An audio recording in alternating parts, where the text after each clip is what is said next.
and gentlemen, welcome here to the hallowed ground of Indianapolis Motor Speedway. As here tonight, we bring you coverage of pole day qualifying for the Season 4 Dark Horse Racing Series Indianapolis 500, and we already have trouble with Jimmy Drynan in the 99, the third driver to go out and try and set down a qualifying lap. Of course, it is based off of a 4-lap average, and Jimmy Drynan, I believe, was on his third of 4 laps, so that's going to be a throwaway time, at least for the moment, for that driver. I'm Seth Cole, going to be bringing you coverage here tonight as drivers are going to be trying to see where they will start in this Saturday's Indianapolis 500, the third time that it runs under the Dark Horse banner. We actually have both of our defending winners from this race that are going to be in the field here tonight trying to qualify for the pole position, and you're looking at one of them right there. That is Craig Forsyth, who back in Season 2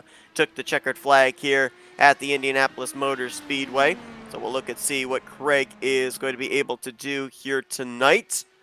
Two other drivers have already headed on out and set down lap times. They include Henry Bennett, who at this point in time, it's looking like may not have a shot for the championship. He is currently second in the point stand, 63 behind Rick Ravon. The other driver that's gone out and taken time is Charles Teed. You will see up on the top of your screen the drivers and the lap times that they have set down. However, they will not necessarily be indicating who is where in the current Indianapolis 500 qualifying results. The reason for that is because, as mentioned, it is a 4-lap average. What you will be seeing is drivers based off of the best lap time that they laid down on their run. So we will be keeping you guys aware of who is currently where in the current lineup. Drivers qualifying here tonight were done by random draw as to the time slot they had for qualifying. Craig Forsyth in the 27 this season ran a total of 4 races, had 1 finish up inside the top 10, ran a bunch of the races towards the second half of the season. He's 25th in the overall standings as a result, but trying to become the first multi-time Indianapolis 500 winner.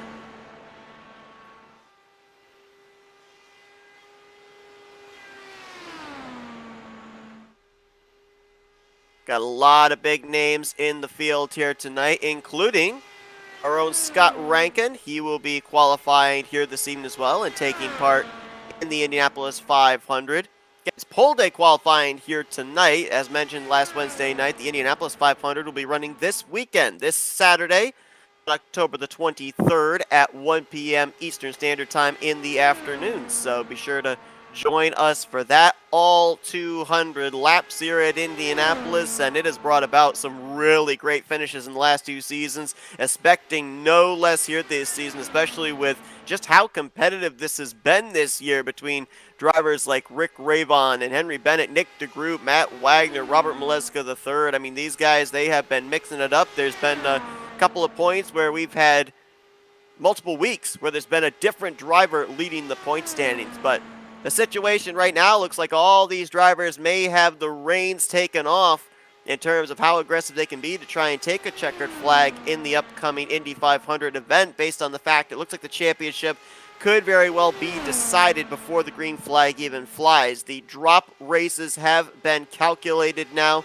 and Rick Ravon has a 63-point lead over Henry Bennett, 91 back to Nick DeGroot, 117 to Matt Wagner, and 148 to Robert Maleska III. So it would have to be a picturesque, perfect day for Henry Bennett, and more than likely Rick Ravon would have to finish dead last in the Indy 500 in order for Henry Bennett to be able to snipe away the championship. So everybody's got a chance now of being able to not really even think about points. They can just go out there and try and get themselves a checkered flag to end off this 4th season. Right now, Craig Forsyth has the 3rd fastest lap. That does not necessarily indicate where he is going to be on the board. I'm going to try and see if I can quickly find here able to give you guys an idea of who is where in the current Indy 500 running order.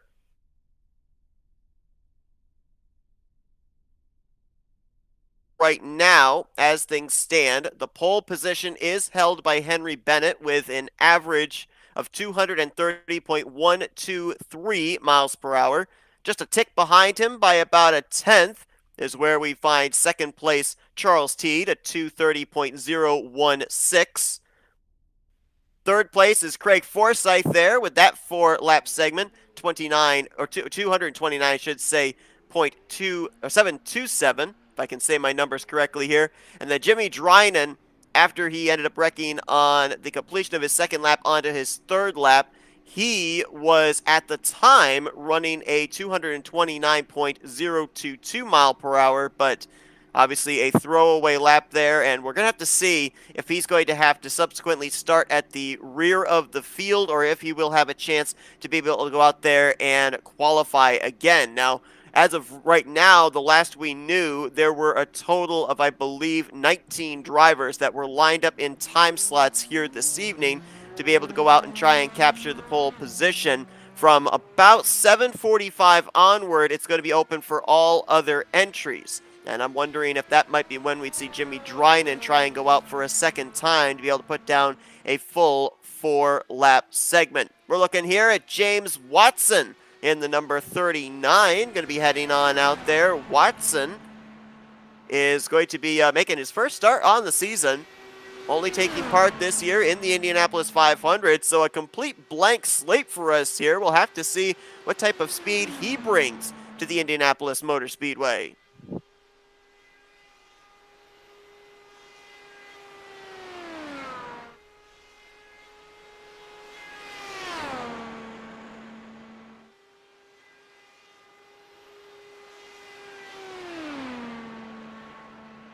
A number of drivers, including Watson, that we haven't seen all season. There's some drivers you're going to see here this evening that we haven't seen for a while, including a couple of teammates that'll be coming up in the next 3 or 4 entries, Mike Tellier and Bronson Stafford.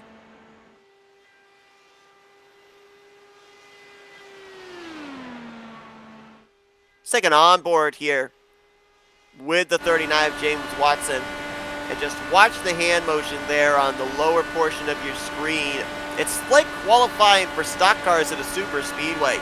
You're holding the throttle down, you're trying to hold the wheel as steady as possible.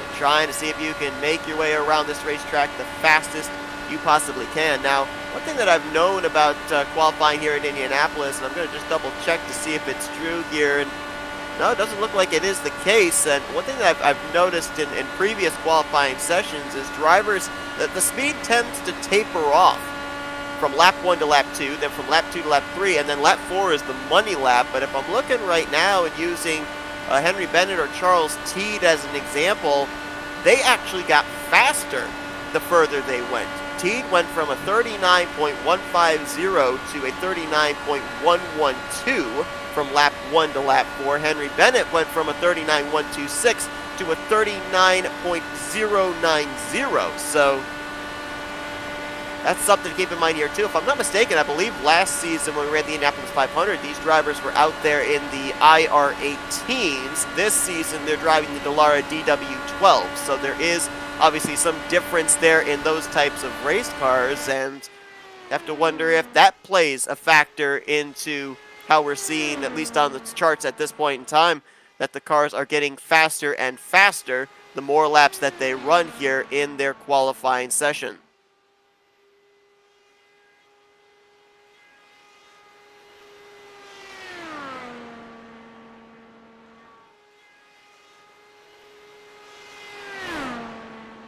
Right now, James Watson,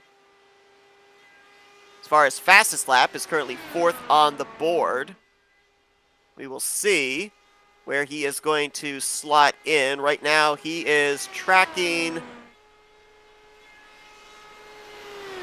roughly just behind Craig Forsyth in 4th place. So even though our ticker shows only their fastest lap, it is right now holding pretty true with where drivers currently are at on the running order, on the qualifying order.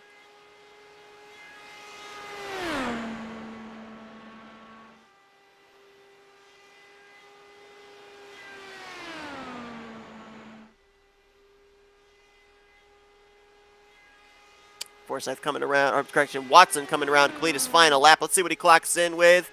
Average is going to be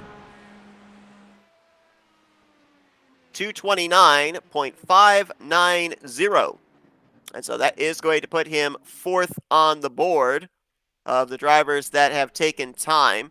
Pretty much fourth out of four, since Jimmy Drynan only ran 2 laps, completed 2 laps of his qualifying effort. And that's going to now bring us to the 63 of A.J. Hobson, who's really kind of come to life here in the second half of the season. He's up to 14th in the point standings, despite not making all the starts on the year. 2 top 5s and 6 top 10s, and as mentioned, I mean, he had a really, really good performance in the last 3 or 4 weeks, up there inside of the top 10, and a couple occasions up there inside of the top 5, as he will head on out. Gonna try and take the opportunity here to give you guys some numbers of these particular drivers and where they finished in previous Indy 500s back in Season 2 and Season 3.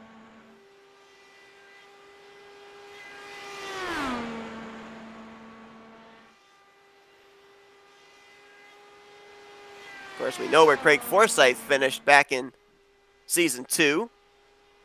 A.J. Hobson finished 10th in the Indy 500 back in Season 2. He finished 4th back in Season 3. Well, as we're watching A.J. Hobson out there, see if we can maybe talk with some of the drivers that have already laid down some lap times here, and let's see if we can talk with the former Indianapolis 500 winner, Craig Forsyth.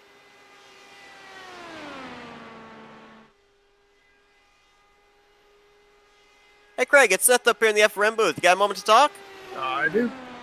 Okay, man. I mean, right now, sitting third on the board. We mentioned the fact you're coming into this race a former winner of the Indy 500. So, I mean, what's the goal here tonight? Are you wanting to qualify up towards the front? Does it not really matter as far as starting track position to be able to take a checker flag on Saturday? I mean, what's the main focus for a driver in a session like this? It all depends on your. I don't like being at the back generally, just because I don't want to be involved up in the incidents. So no matter what race I'm in, I'm always want to be up near the front just to decrease the odds of being involved in something. But at this track with this setup, you're gonna. I mean, the guys can come from the back easily. It's going to be a good tight race. Unfortunately, on the 4th lap there, I rubbed the wall, so I'm going to have to go out again. Because 3rd place, it won't stand, that's for sure. We've seen you kind of on opposite sides of the spectrum in the last 2 seasons. Of course, the victory back in Season 2, but 17th last season. You've had an opportunity here in the second half of the season to kind of observe some of the newer names that have come in here in Season 4. I mean, are you feeling a little bit more pressure on being able to get the victory here, or are you getting excited for when we get to Saturday? Oh, I'm excited. I mean, the competition is higher than it's ever been. So with that, a victory becomes even more important and better to cherish, because the better the competition is, the sweeter the victory. Well, Craig, we appreciate you talking with us here. I mean, obviously, best of luck to try and be the first multi-time winner of the Indy 500 on Saturday. For talking with us, and good luck. Thanks, Seth. Still looking here at A.J. Hobson out on track. Now he is clocked in around the 4th position.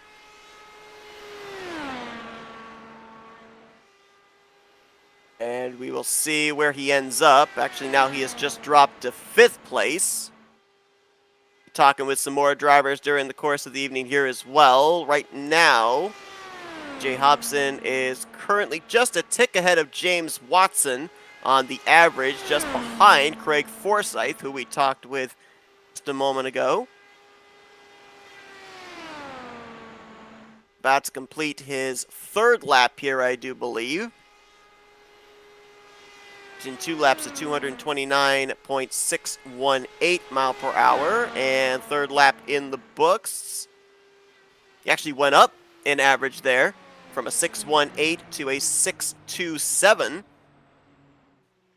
And final lap in the book, 6.58. So 229.658 there for AJ Hobson. That's going to put him 5th on the current board.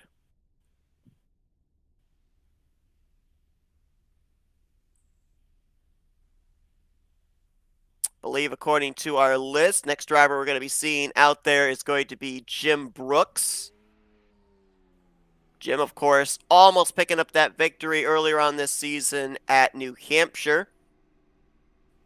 Finished 3rd in the Indy 500 back in Season 2 and 5th in Season 3, so he's got good numbers when it comes to this season finale event. And there he is in the 51 heading out on track. Jim Brooks has had a very good season as well. 11th in the point standings coming into this one top 5 and 7 top 10s. And as he heads out to start warming up, let's see if we can talk with a guy that's going to be taking his first green flag of the season. What kind of pressure is that going to be? James Watson.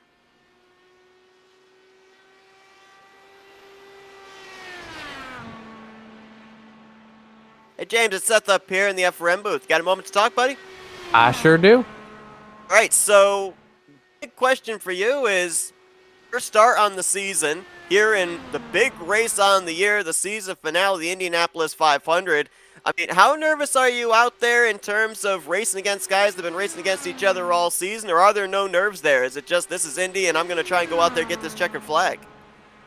Well, the IndyCar community on iRacing is a pretty close-knit group, so why I don't run Dark Horse often, I have a lot of experience racing a lot of these guys in a bunch of different Indy leagues I'm in, so that's not the problem. It's more of kind of getting reacclimated to this car. It's outside of an occasional Dallara Dash, I haven't really got a whole lot of seat time in the DW12 like I do in the IR18, so that's my biggest problem, is trying to get used to the car and having an idea on what to expect like I do with the IR18. That's what I was afraid about. And, you know, not binning it during qualifying like I did the last Dark Horse 500. Now, we saw actually in that last Dark Horse 500, though, you were able to finish on the lead lap in the 8th position. So, I mean, what were you able to take away from that Indy 500 to apply here? I know you mentioned it's an entirely different car, but are there some things that you can apply from one car to the other in terms of your pre-race strategy before we get to Saturday? A little bit. You don't have the being able to change the fuel map as a little bit of a crutch, so you gotta go old school with modulating the pedal and hope you got the spirit of Scott Dixon going through you in that particular time. It's really just, you know, same stuff I always do. Stay calm, stay focused, be smart, don't do any stupid maneuvers, and just kind of keep your wits about you, because like that's how I ended up 8th last time out. Was I didn't have anywhere near the speed as everyone else. I just survived when all the fast guys died. Well, James, best of luck, obviously, on Saturday. Right now, looks like we've got you clocked in on 5th on the board. Well, might actually drop a spot there with the lap times Jim Brooks is laying down, but hopefully you get a good qualifying effort here, and we look forward to seeing if you can maybe go for back-to-back top 10s here in the Indy 500 on Saturday. Here's hoping. Of course, for those just joining us, you are watching Pole Day qualifying for the Dark Horse Racing Series Indianapolis 500. The 500 going to be taking place this Saturday at 1 p.m. Eastern Standard Time in the afternoon. They'll be here on the Flat Out Racing Network as well as on ESTV. We're watching Jim Brooks in around the racetrack. Right now on our telemetry, scored in the 4th position out of 6 drivers that have gone out there and made a run. Looking at the spreadsheet right now, he is just a tick ahead of Craig Forsyth.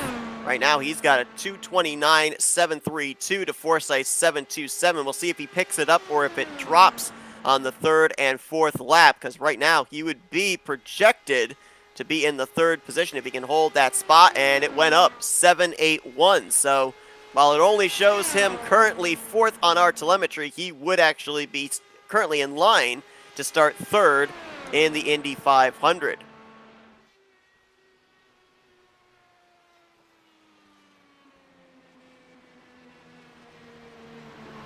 Just completed, I believe, his final lap. We're waiting for that to be calculated and put in, and it will be a 229.776.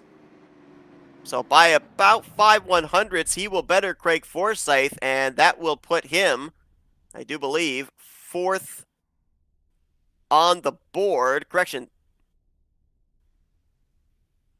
Yes, it will put him 4th on the board. So he was just a tick under.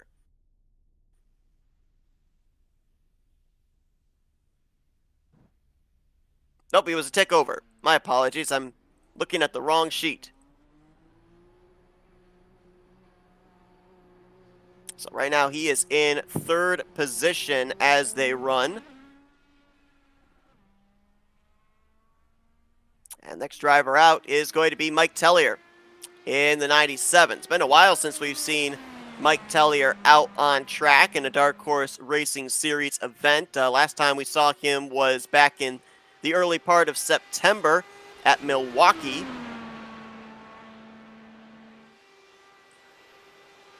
Tellier has made a total of 11 starts this season, 2 finishes up inside of the top 10, no top 5s, but looking to see where he can qualify the blue and white FRN car.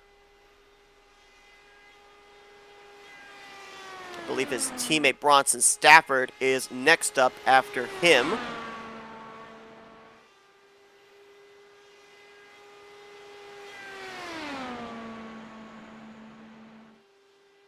So as things stand right now, the current running order of the 6 drivers that have gone out and taken time are Henry Bennett, Charles Teed, Jim Brooks, Craig Forsyth, AJ Hobson, and James Watson. Jimmy Drynan again is scored 6th, but he did not complete all 4 of his laps. And I'm trying to figure out here. Okay, we are correct on the telemetry. I was wondering how 7 drivers had taken time, but I just literally got done saying that Jimmy Drynan had not completed his run. Let me see if we can talk with AJ Hobson here, that currently is sitting 5th on the running order of the drivers that have gone out and taken time. Hey AJ, set up here in the booth. You got me? Yeah, I'm here. All right, so right now, sitting P5, really good lap time out there, 229.658. I mean, obviously, I've kind of likened this with the Indy cars, like the stock cars at Talladega or Daytona, just holding the throttle and hoping it sticks. Boy, it didn't stick right there for Mike Tellier, who's into the wall. But, I mean, is there a point as a driver when you're out there that you think, man, I could have gotten a little bit more, or do you not really realize it until you look up at the board and see the times that were laid down? I mean, I definitely felt like I could get more. I'd say I was on the conservative side, just not getting as low as possible, just kind of staying a little above that white line. But I think, this field's going to be really close together on speeds. It's a fairly stable setup. It's nothing too hard to drive. So where you're going to get your time is who's going to get closest to that rumble strip, but not hit it to, get loose and hit the wall. Looks like Mike Tellier only completed 1 of his 4 laps there. Obviously, we were talking about your numbers coming into this race. 10th in the Season 2 Indy 500, 4th here 1 year ago. So does that build up confidence that we might see this 63 in victory lane this Saturday? Yeah, I mean, I always like to think that Indy's my best track. It's where I, feel the most comfortable. I've probably turned the most laps on iRacing here at Indy, so every time I come here, I like to think I got a chance to win.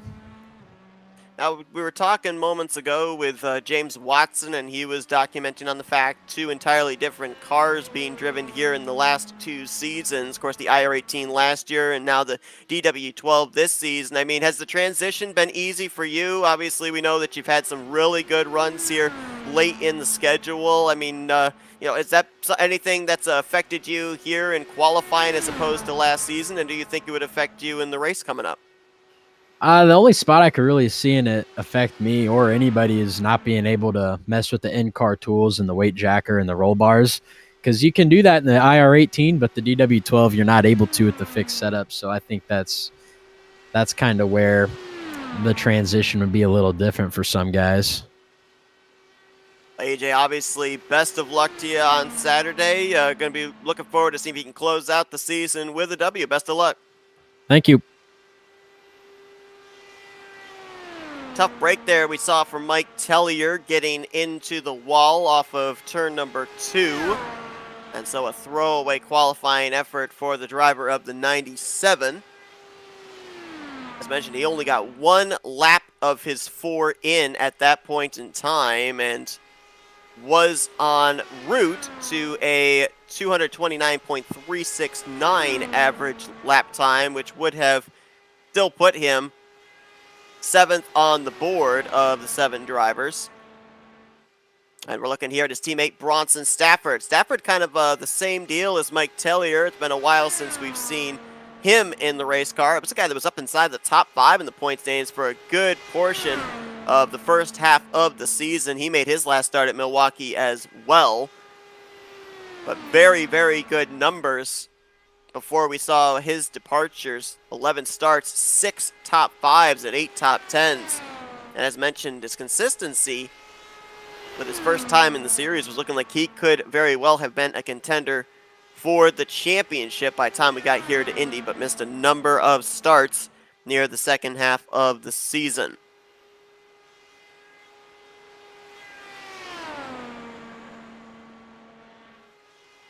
Next drivers that are be coming up after Bronson Stafford include Joseph Morales. Morales will be making, I believe it's his 3rd start on the year. We saw him make a couple of starts near the close of this season. Had a really good run actually going last time out at Texas, which moved him up 4 spots in the standings from 31st to 27th. It was a top 10 finish for him. And then after Morales, it's going to be Eric Peterson, who is a driver that kind of needs a little bit of luck to come his way.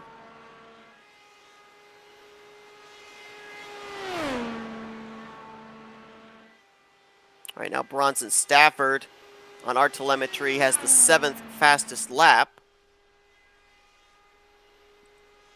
And right now, in terms of average, he is currently tracking just a tick behind James Watson. So he really needs to pick it up at this point in time. Watson's was a 5.90, 2:29.590, and Stafford right now running a 5.39. We'll see what his 3rd lap clocks in here as he's halfway through his run.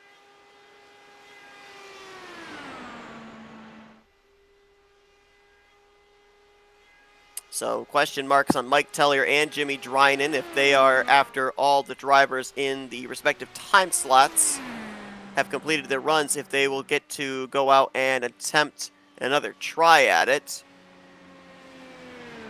Stafford's run complete, 2:29.574, 16 one-thousandths of a second off of James Watson, and that will clock Stafford in at 7th of the 7 drivers that have done a complete run. That's now going to bring in the 60 of Joseph Morales for his run here.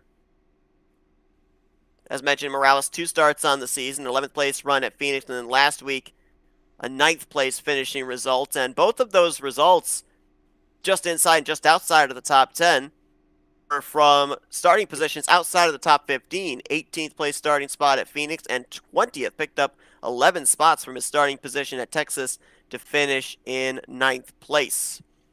Scott Rankin in here, who's going to be going out at some point and putting down a qualifying lap. But Scott, obviously you've been talking with the drivers not only here tonight, but during the course of this week as they prepare for pole day qualifying. I mean, what's like some of the main things that guys have been talking about? Look, I mean, scrubbing the tires was actually, I was just talking to Rick Ravelin. He was watching Bronson Stafford's run there, and the big thing that he said was scrubbing tires. The line didn't look quite clean enough there. Bronson jumped out of his his run then after he was done, he just said, "Yeah, look, I'm just not a qualifier. I just can't get those laps down in qualifying. That's okay. I'm a race day kind of guy." Well, that's good. Race day is where it's all going to be decided. Pole day, nah, you're only leading the first of 200. And of course, as well, we've seen kind of two sides of a coin with the Indy 500. When we ended up having Craig Forsyth go to victory lane 2 seasons ago, he did it from the 4th place starting position. So at times, it really doesn't matter where you start in the race as long as you make your way up to the front cleanly. Morales is now heading out here for his qualifying run. You know, a guy that we talked with just moments ago, James Watson, who finished in the top 10 here 1 year ago, did so with the IR18. He said, boy, the transition from the IR18 over to the DW12 in terms of qualifying, it's entirely different. I mean, is that some things that other drivers are dealing with as well?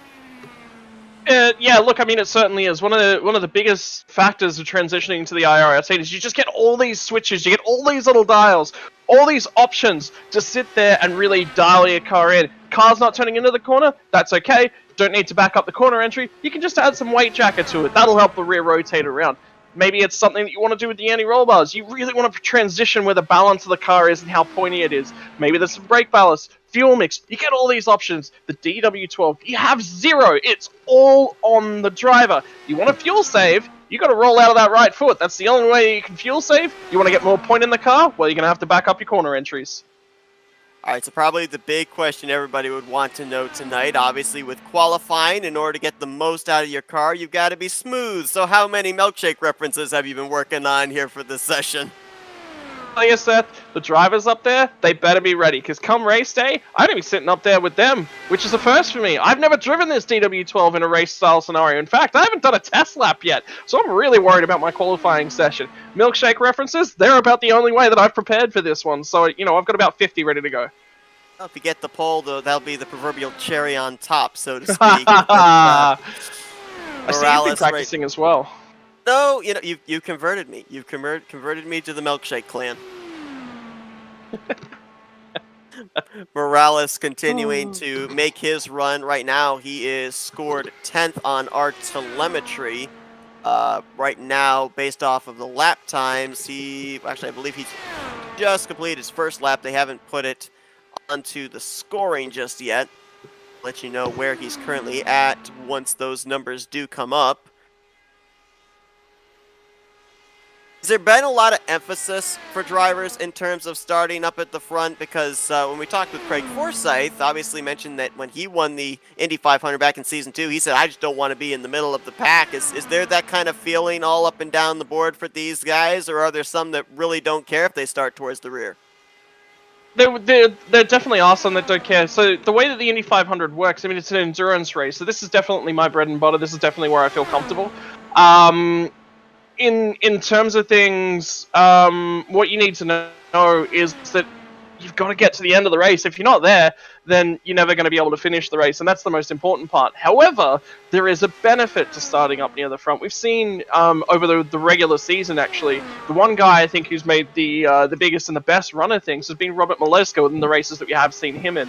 He's started up at the front for a vast majority of those. However, what he's done is he's then very quickly, especially in the fuel distance races, is he's tagged himself onto the rear end of the main pack and just sat there and watched and waited and watched some more, waited some more. Oh, look, everyone else is pitting. Now I'm going to put the foot down. And look, that's a viable strategy. The big critical factor is you've got to attach yourself to the end of the lead pack. To do that, you've got to be far enough up the grid. Of course, too, we've ended up seeing as well drivers that start towards the back be able to work their way up to the front in the closing stages because of the long green flag runs we usually have in an endurance race like the Indy 500 and pit road strategy coming into play. Morales sponsored by Nationwide Insurance. Well, Nationwide may be on his side, but the lap times certainly aren't. Right now, he is clocking in around a mid 228 mile per hour. That is right now on pace the slowest of anybody that's gone out there, including drivers like Mike Tellier and Jimmy Drynan. They were poised to be in the low 229 miles per hour. So Morales looks like, at least for the time being, when he makes his third start in the season, it's going to be pretty close towards the rear of the field. Yeah, look, I mean, that's something that he'll have to be, aware of. And again, it's not race over. This is a long race, especially with the fuel mileage. There's a lot of distance to these things. Yeah, sure, qualifying it helps position you, and the critical factor is you don't get involved in all the nastiness if you get up and up towards the front end of things. And remember, we're gonna have that 3 wide grid scenario. Only race of the season. It's manually set. It's an interesting opportunity. So these drivers are going to have, if you're on P number 1 or you're in P number 2, nothing changes. You're still on the front row. You're still right next to each other. The only difference is if you're P number 2, you've got to allow one more spot to the outside. That's literally the only difference. But for everyone else, they're going to be in a much different grid situation based upon where they are. And that is going to play a huge factor. Eric Peterson in the overall standings. 2 top 5s and 9 top 10s on the season, now heading out on track. I want to touch on something that you and I were talking about at the close of last week's race at Texas, and the fact that at this point in time, it's looking like it's going to be 3 seasons in a row where the championship is all but decided heading into the season finale, which gives the drivers a little bit more room to be able to be aggressive to try and end out the season with a victory. Competition that we have seen here this year from the front to the back of the pack has been absolutely incredible. I mean, with that being said, and knowing that the leash is off of these guys, really not having to worry about a championship, I mean, what type of Indy 500 are we looking to see? And I mean, you mentioned the fact of going to be making your first start here with these guys. How nervous are you knowing that we could be having maybe one of the best Indy 500s take place this Saturday? Look, this is my first ever Indy 500. There's no way around that. I don't have the experience of these guys. What I am going to be relying on is the experience of the guys that are, in fact, around me. And I'm going to be picking a mix of Bronson Stafford, Matt Wagner, Rick Ravon. I talk to these guys a fair bit. So, I've got some very experienced heads that I can actually talk to. So I've done a lot of road course endurance races. That's where my specialty is. That's where my real strong suit is. So ultimately, if I can pick those guys as heads and do what I possibly can, and then add in my own little flavor of road course endurance racing, I think I'm going to be well set. It's tough,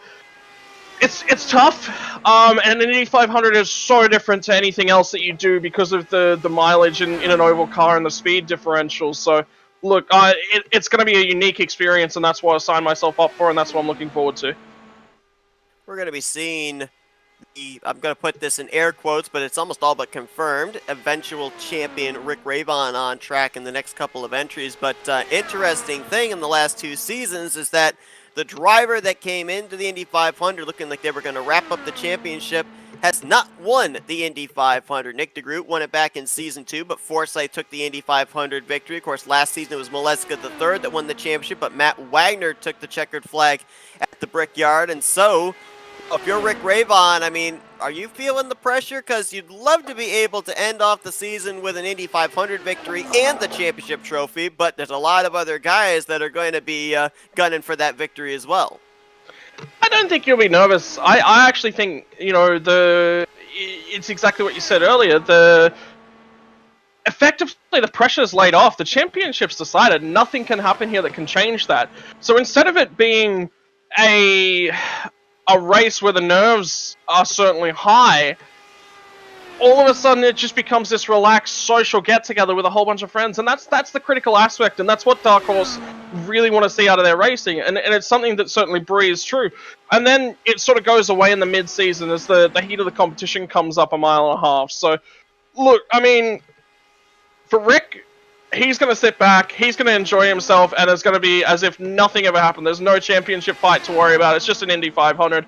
Everyone's going to be out there turning laps and having a good time. And, that's the spirit of the place. That's the spirit of the drivers. So it's a really good opportunity for everyone to just enjoy themselves. Just a reminder for everybody that's just tuning in, our ticker up on the top of the screen is showing drivers in relation to the fastest lap they've put down in their 4-lap session. It does not exemplify where they are currently scored in terms of the starting grid. Eric Peterson, we've got scored 7th on our telemetry, but right now he is projected to be 5th in his average lap time. Right now, after 2 laps, 229.706, just a tick above AJ Hobson and just behind Craig Forsythe. He is now going to drop a spot to AJ Hobson as he just dropped down to a 229.621. So now drops from 5th to 6th on the projection, and we'll see with the final lap coming in if that is officially where he's going to be at or not.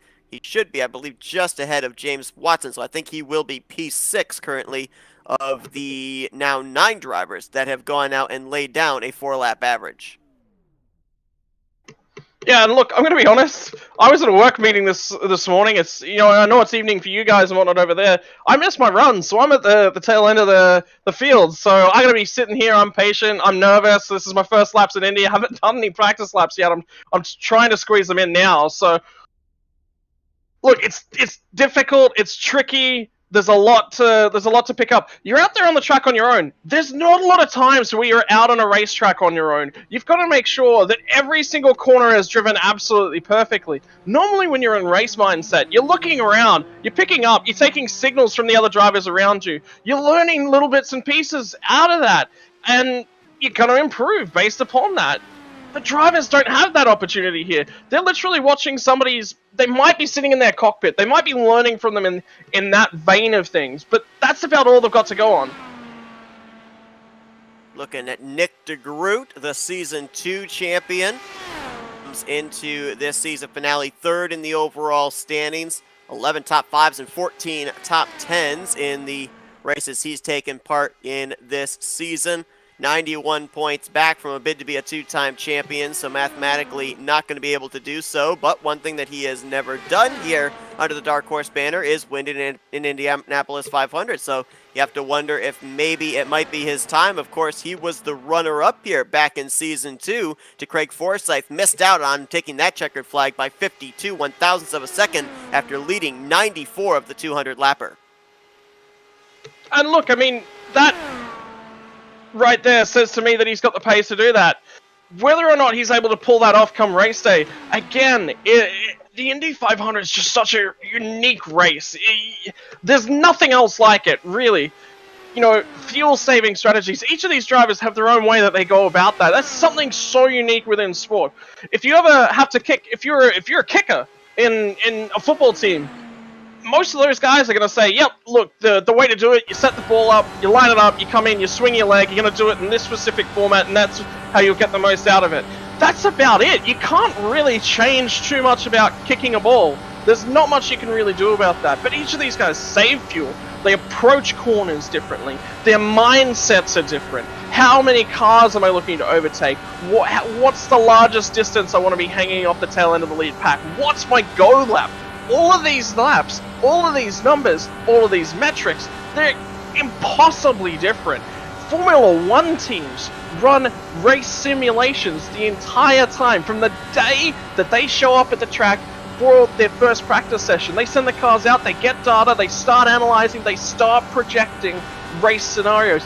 They still can't get it right. They run hundreds of thousands of simulations. Not a single one of them is ever spot on to exactly what happens. That is racing. That's why we love it. That's why we love races like the Indy 500. Right now, Nick DeGroot currently running 3rd. Last time by, he's at an average of 229.850. Still Henry Bennett and Charles Teed, the only two that have clocked into the 230 mile per hour range. And probably wondering why we haven't mentioned where he finished last year's Indy 500. He actually didn't take the green flag there. Some scheduling issues. He wasn't able to take part in that event, and so we do not have any numbers for him there.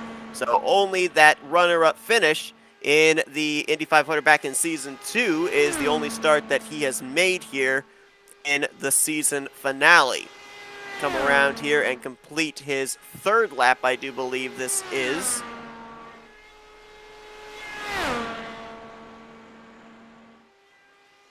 Still holding in the 229.8 bracket range. And just jumped up to 229.952. He might have a shot here. If he lays down a money lap on this 4th and final circuit, he might have a shot of maybe being 2nd, which is actually where he started. On the outside, well, we should say the middle, I guess, of the front row. 2nd place in that Season 2 Indy 500. Started 2nd, finished 2nd. Let's see if he's able to picking up a tick here on this final lap. Does he challenge Charles Teed for second on the running order?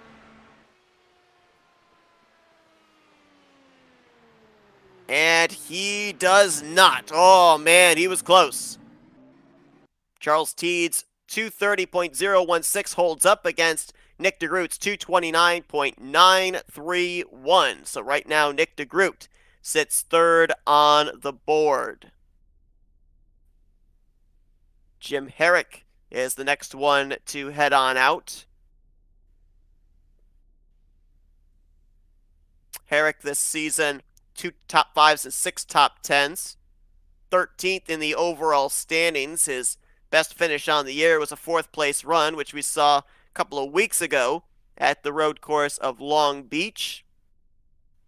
Waiting for him to head out onto the racetrack here. As of right now, of the drivers that have taken the 4-lap qualifying session, we've had 9 drivers, make that correction, 10 drivers that have gone out there. 2 drivers have gone out but did not complete their 4-lap segment. Mike Tellier only completing 1 lap, Jimmy Drynan completing 2. As we wait for Jim Herrick to get on track, we'll give you a rundown of who is where as far as the current starting lineup, with still a number of drivers yet to go out and set down lap times. Henry Bennett currently holds the pole position. Charles Teed in second. Nick DeGroot third. Jim Brooks fourth. Craig Forsyth right now in fifth as Herrick heads out onto the racetrack. AJ Hobson currently sixth. Eric Peterson in seventh. James Watson eighth. Branson Stafford in ninth. And Joseph Morales right now is in 10th. Jim Herrick in that 40 machine, going to be taking his second green flag of the Indianapolis 500. Last year was his first, where he finished in the 15th position, 3 laps down, but he still finished that race, and that was out of a 25-car field. It's going to be interesting to see how many drivers take the green flag this year as well, as 24 drivers took part in the Season 2 Indy 500, 25, actually correction, 30 drivers took part in the Indy 500 1 year ago.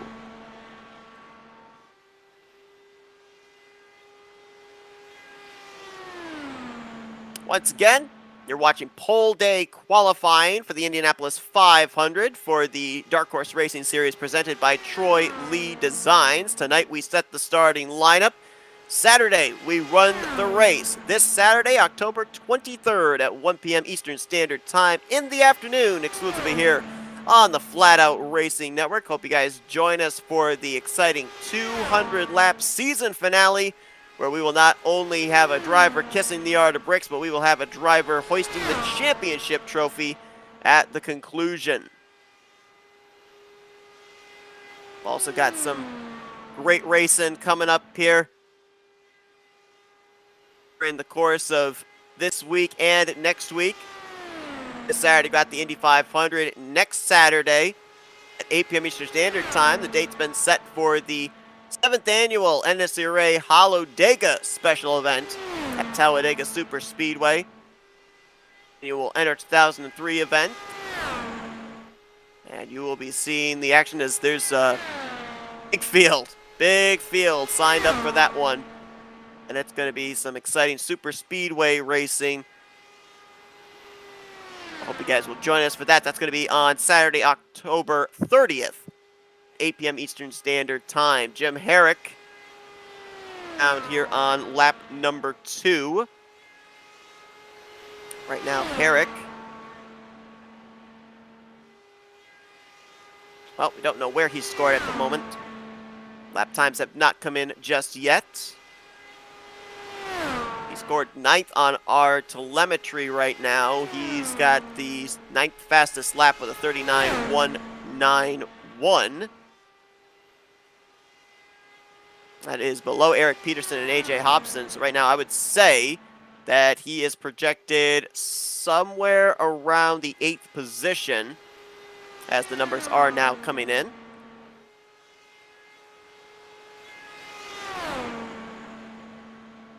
Actually, he is just a tick quicker Then Eric Peterson, man, it's really close right now between himself, Hobson, and Peterson. He's 8 1,000ths slower than Hobson. He is 3 1,000ths faster than Peterson. So, depending on what he does on his final 3 laps, it could be a big shift up or a big shift down. Second lap should be in the books. We'll see how it changes his 4-lap average once it is entered into the database. And it went down. 39.205 on that second lap, 39.176 on the third lap. Currently has him, well, now 1,000th ahead of Eric Peterson. He dropped below Peterson with a 6:06 after the second lap, but then picked it back up on the third lap. So he is still right now in line to be 7th on the board. It's really all going to count with this lap here. And, came in too slow, 39.213. He had to run a 39.173 or better to be able to stay ahead of Eric Peterson. So Jim Herrick is going to be 8th on the board at the conclusion of his run. His average was a 229.615. Next driver to go out is going to be Covey Moore. If we can get some more drivers here that have gone out and turned lap time, see if we can talk with them. If we can get the guy that actually just went out there, Jim Herrick. Hey Jim, Seth up here in the FRM booth. You got me? Hey Seth, how you doing? Doing good, man. We just saw you out there putting down your qualifying lap time, man. It was really, really close. The speeds we were seeing between you, Hobson, and Eric Peterson just looked like maybe just a tick too slow on that last lap. But, I mean, I've talked about a couple of other drivers previously and asked them, do you feel where you've lost that speed when you're out there, or is it until you actually look up at the scoring monitor and see what laps you put down that you then are able to kind of maybe look back at the run and say, yeah, I can see where I might have been able to gain 100th or 2? Yeah, you can usually feel it a little bit. You can, especially, you can hear it in the RPM. It'll drop just a tick, and if you pinch it too tight, it'll definitely lose a little RPM and lose a little speed. I think my issue actually was I missed the apex on I think 3 or 4 in I think turn 1, lap 4. I can't remember exactly which one it was, but I know I went a little bit wide, and that cost me some speed there. Actually, I think I did it more than once. So Rick Ravon out on the track here. He'll be taking his first green flag in an Indianapolis 500 later on this week. I mean, Jim, obviously we know that when you're out there, there's an optimal line to be able to run. There's a way that you want to exit off of the corner. Like, what are some of the mental notes that you make as a driver when you're qualifying for an event like this? Because, broadcast colleague Scott Rankin was mentioning the fact that it's kind of an eerie feeling. You're out there, there's nobody out there with you. It's just you, the race car, and the track. yeah, there's definitely a lot to focus on. That's like you have the long straights to think about it, and then when you get up to the corner, all of a sudden it's like, okay, here we go. You better do this right. And the main things that I try to focus on are not scrubbing off any speed. You try to really listen for that tire scrub and really roll it into the corner as gently as possible, and then at the same time try and take as shallow a line as possible to cut the distance without scrubbing any speed, if that makes any sense.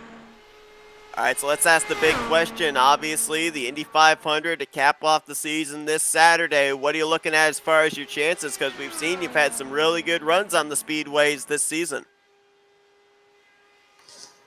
Yeah, I'm hoping for a good result. It's a long race, though, and a lot can happen, so I'm going to focus like I always do on just hitting my marks, trying to run a clean race and stay out of trouble, and then see where we are when the last 20 laps or so comes around. All right, well, Jim, best of luck. Thanks for talking to us, and forward to seeing what you're able to do when the green flag flies this Saturday.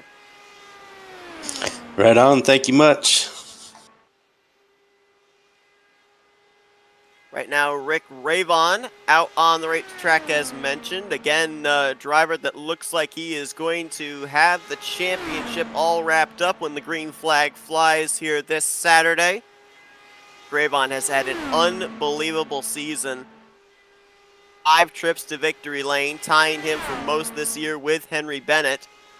15 races he has started, 10 of those finishes have been inside the top 10, 13 of them up inside of the top 5. He has just been absolutely exemplary, and we even saw him put together some good runs when he was battling the COVID epidemic. So Rick Ravon definitely been putting on a show here this season. It looks like we've actually got Charles Teed here, who right now sits second on the board. Charles, I mean, obviously a lightning fast lap time early on in this thing for you. You think this is going to hold up? Have you up there on the front row?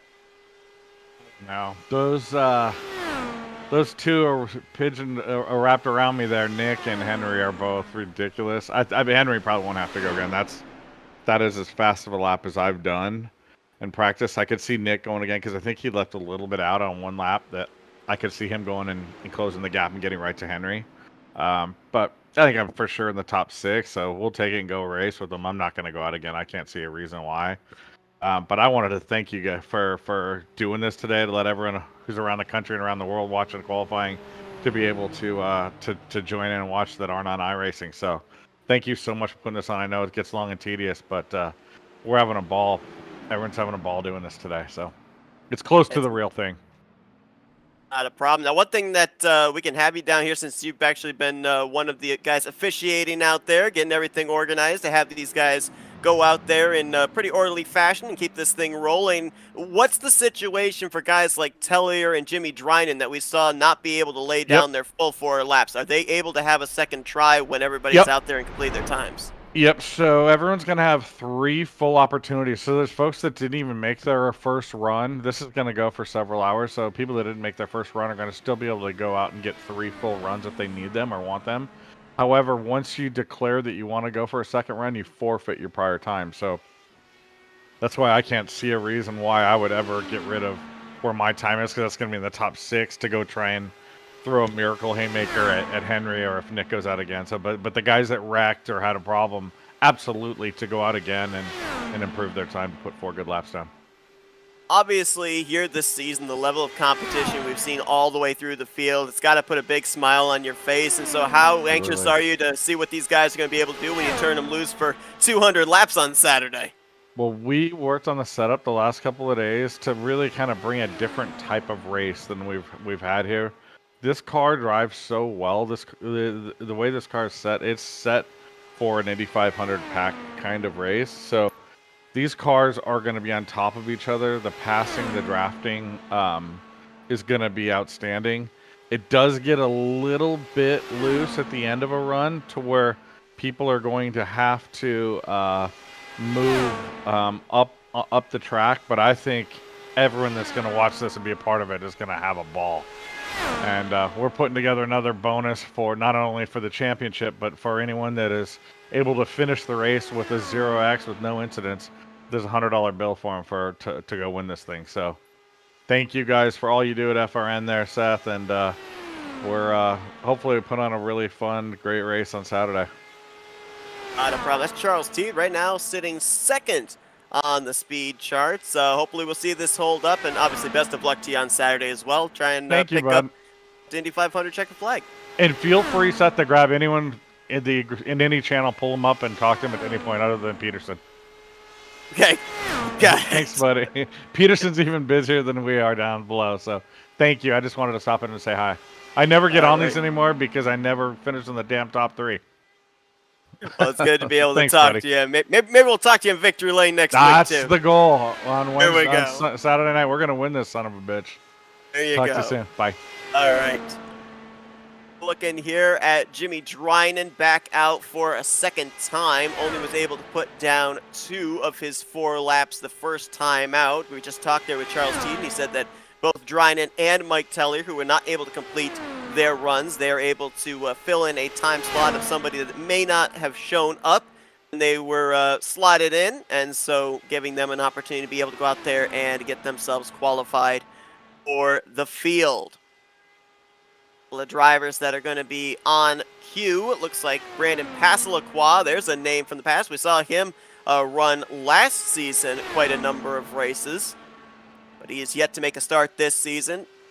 Our buddy Scott Rankin is also queued and ready to go, and you'll notice a name up there as well on our running order, David Leclerc, who ran full-time last season. Going to be making his first start in the year and his return to the Dark Horse Racing Series.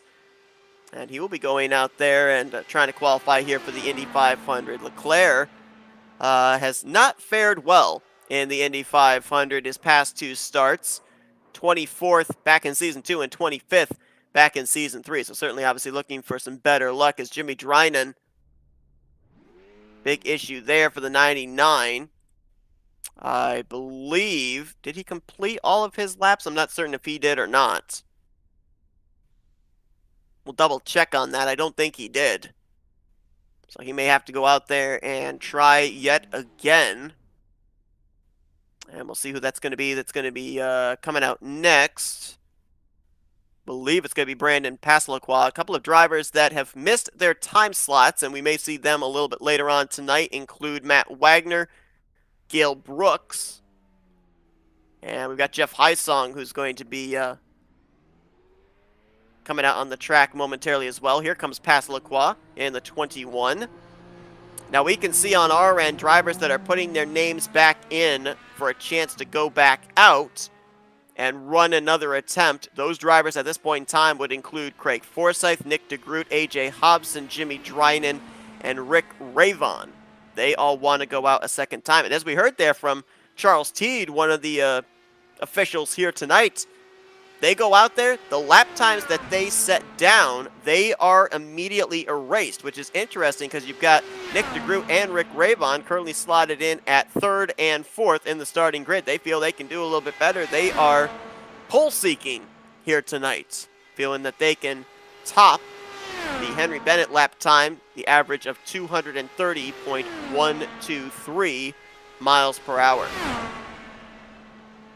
Brandon Passalacqua will be making his second Indianapolis 500 start.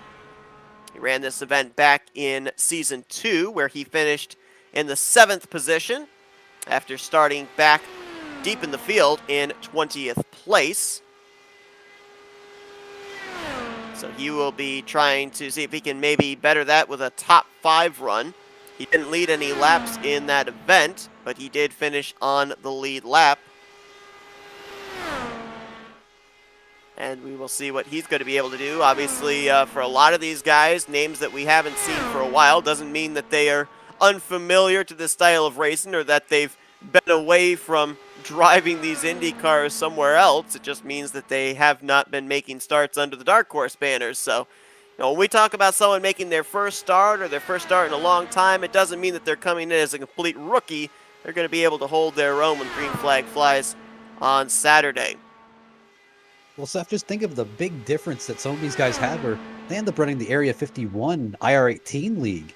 And that's just such a different car, and you have so many more adjustments that you can make versus these DW12s. And the thing I've got to wonder here is, as you bring up the adjustments, and that was a big talking point when they ran the IR18s last season in the Indy 500. They were able to make those adjustments that they needed to, and we saw a lot of drivers actually have it work out for them and being able to qualify further up towards the front. I mean, is there anything that a driver is able to do in terms of an adjustment of how they run their line or something here to be able to find more speed? Or is it just basically textbook qualifying of hold it down to that white line, let it swing off the corner, and hope that the car turns enough RPMs? Realistically, I'm sure there's a strategy here. Unfortunately, I'm just not smart enough to know it. That's the reason I'm stuck in the pace car.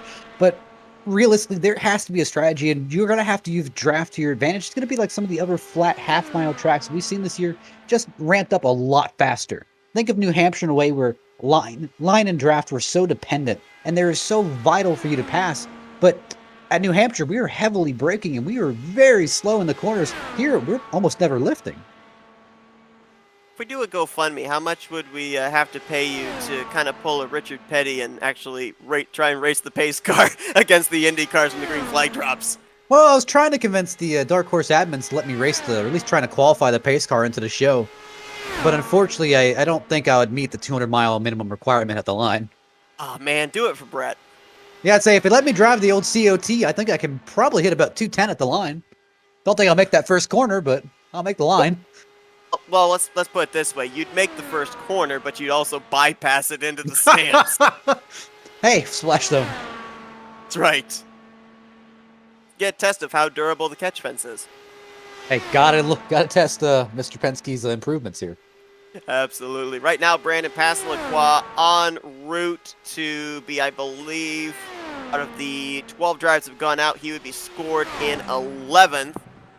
29.268, 3 laps in. 4th lap's about to punched in, and it drops to a 229.221. So that is not going to be a lap time that will have him up, I don't think, even inside of the Fast 9. We'll see if Passalacqua is satisfied with that or if he'll be going out for a second attempt. We are getting to the point here now where drivers are getting lined up for their second attempt. A couple of drivers, actually, including Jimmy Drynan, would be lined up for their third attempt of the evening. And what's some of the things that you can kind of zone in on of, I made a mistake here, I can gain it back? Because I mean, up here in the booth, it looks like these guys, they're out there, they're turning really fast lap times, but when you're down there as a driver, we heard, I believe it was Jim Herrick say, he could feel off of one of those corners that he made a mistake. How do you know where that area is? How do you remedy that? I mean, realistically, think of, for those, oh, wow, Scott Rankin's a little bit on the grass. He decides to go ahead and do a little bit of lawn mowing, but going off of, look at Rankin's lap here. So just his out lap. Right now, he's all the way near the wall, trying to get the maximum amount of area that he can arc down into the corner, or he's going to ride the high line trying to get speed. Could be entirely wrong. But you see that white line all the way near the grass. Scott, I actually think he is resetting his lap. But I think he is, yep. But go ahead and look at that white line down here in the corners. With that white line, realistically, in the cup cars or in any sort of stock cars, you're going to see all these cars almost going to that grass, trying to get the maximum amount of area all the way down to that inside, trying to get as much grip as possible. Because these cars, or at least those cars, they slide up the hill. But these Indy cars, they're an entirely different game. These Indy cars, I remember last season, at least in the IR18, no one dared put a tire below that white line, because the moment they did, they'd lose the back end just because of grip.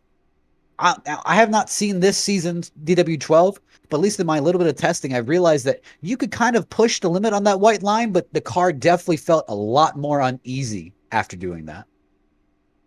Wait and see who's going to be the next car out there. Scott Rankin aborting his qualifying run before even taking the green flag. I mean, let's talk about that up to speed. You were observing what Scott was doing there coming off of pit lane. That's another big thing in super speedway racing with stock cars, is that up to speed lap. It kind of sets the pace, sets the tone for how the rest of the race is going to be run. Obviously, there's got to be some drivers here that are pretty adept to qualifying Indy cars that have those little secrets of how they're going to be able to get those extra little bits of miles per hour before they even get around to the green flag to start their session. I've heard Rick Ray Vaughn's little secrets that he uses. I'm not going to tell him on camera because I love Rick, but I've heard his little tidbits that he does to make himself better. I've heard Wagner's little tidbits that he does to make himself better. And it's not always a really big advantage. It's not really always a big gain. But it's what you're able to do with that small adjustment, maybe in steering ratio, maybe in how their brake bias is, that makes you so much better.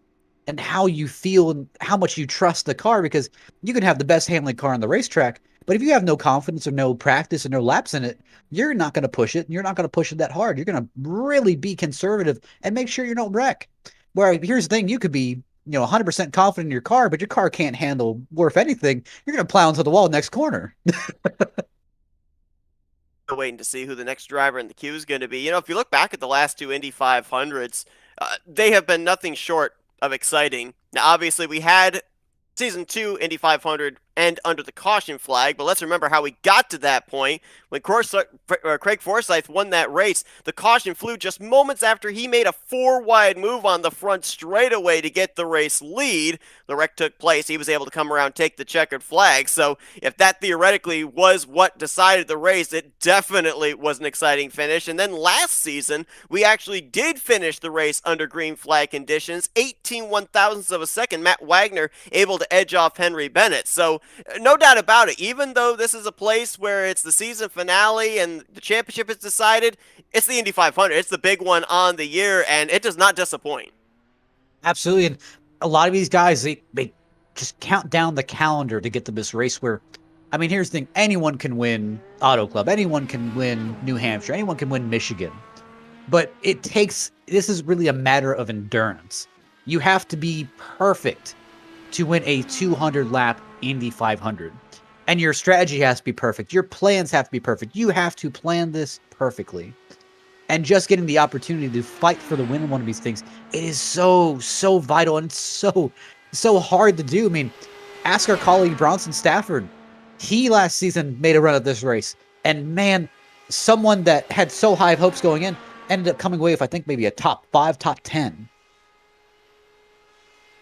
I believe he finished in 9th place in that race. And even here tonight, we ended up hearing from Scott Rankin. He was stating when he was talking with Bronson that Bronson was even struggling with the car here tonight. A couple of drivers, I think, ended up talking with James Watson. He said he was kind of struggling with this car. He's so used to the IR18s, kind of having to get back used to this type of race car at Indianapolis. And we're looking now at Jeff Heisong, the 18. This is a guy that, I don't know if it necessarily means anything, but I would have to think that momentum can play a huge factor into your confidence heading into a season finale. And Jeff Heisong has to have that. You look at his last 3 finishes: 3rd at Iowa, 6th at Long Beach, a 4th place run at Texas last week. Last week's finish jumps him up from 9th to 7th in the overall standings, 3 top 5s and 9 top 10s. I mean, he has definitely come alive in the close of this year.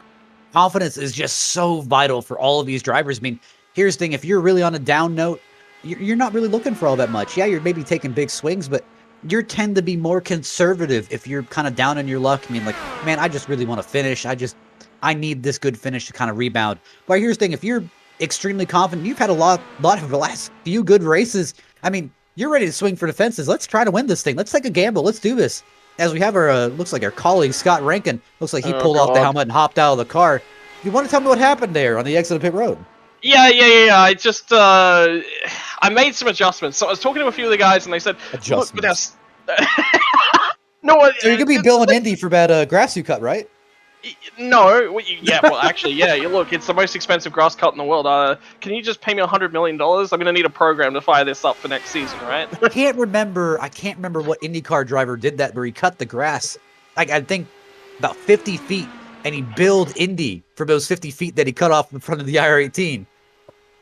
I'm certainly no expert when it comes to qualifying Indy cars, but I do know you have to come around and take the green flag. So I at least have that much knowledge. Yeah, look, there's a few things that I probably shouldn't have done there. So step number 1, I went to make some real adjustments on my inputs because I was just feeling I'm turning into these corners in my practice runs that I went off and did in a testing session. And I'm just feeling like I'm putting too much steering input. Talking to a few of the guys, somebody suggested that you should slow down your wheel in the manual wheel input stage. So I've readjusted, I've recalibrated my steering wheel. I'm feeling this was a smart call.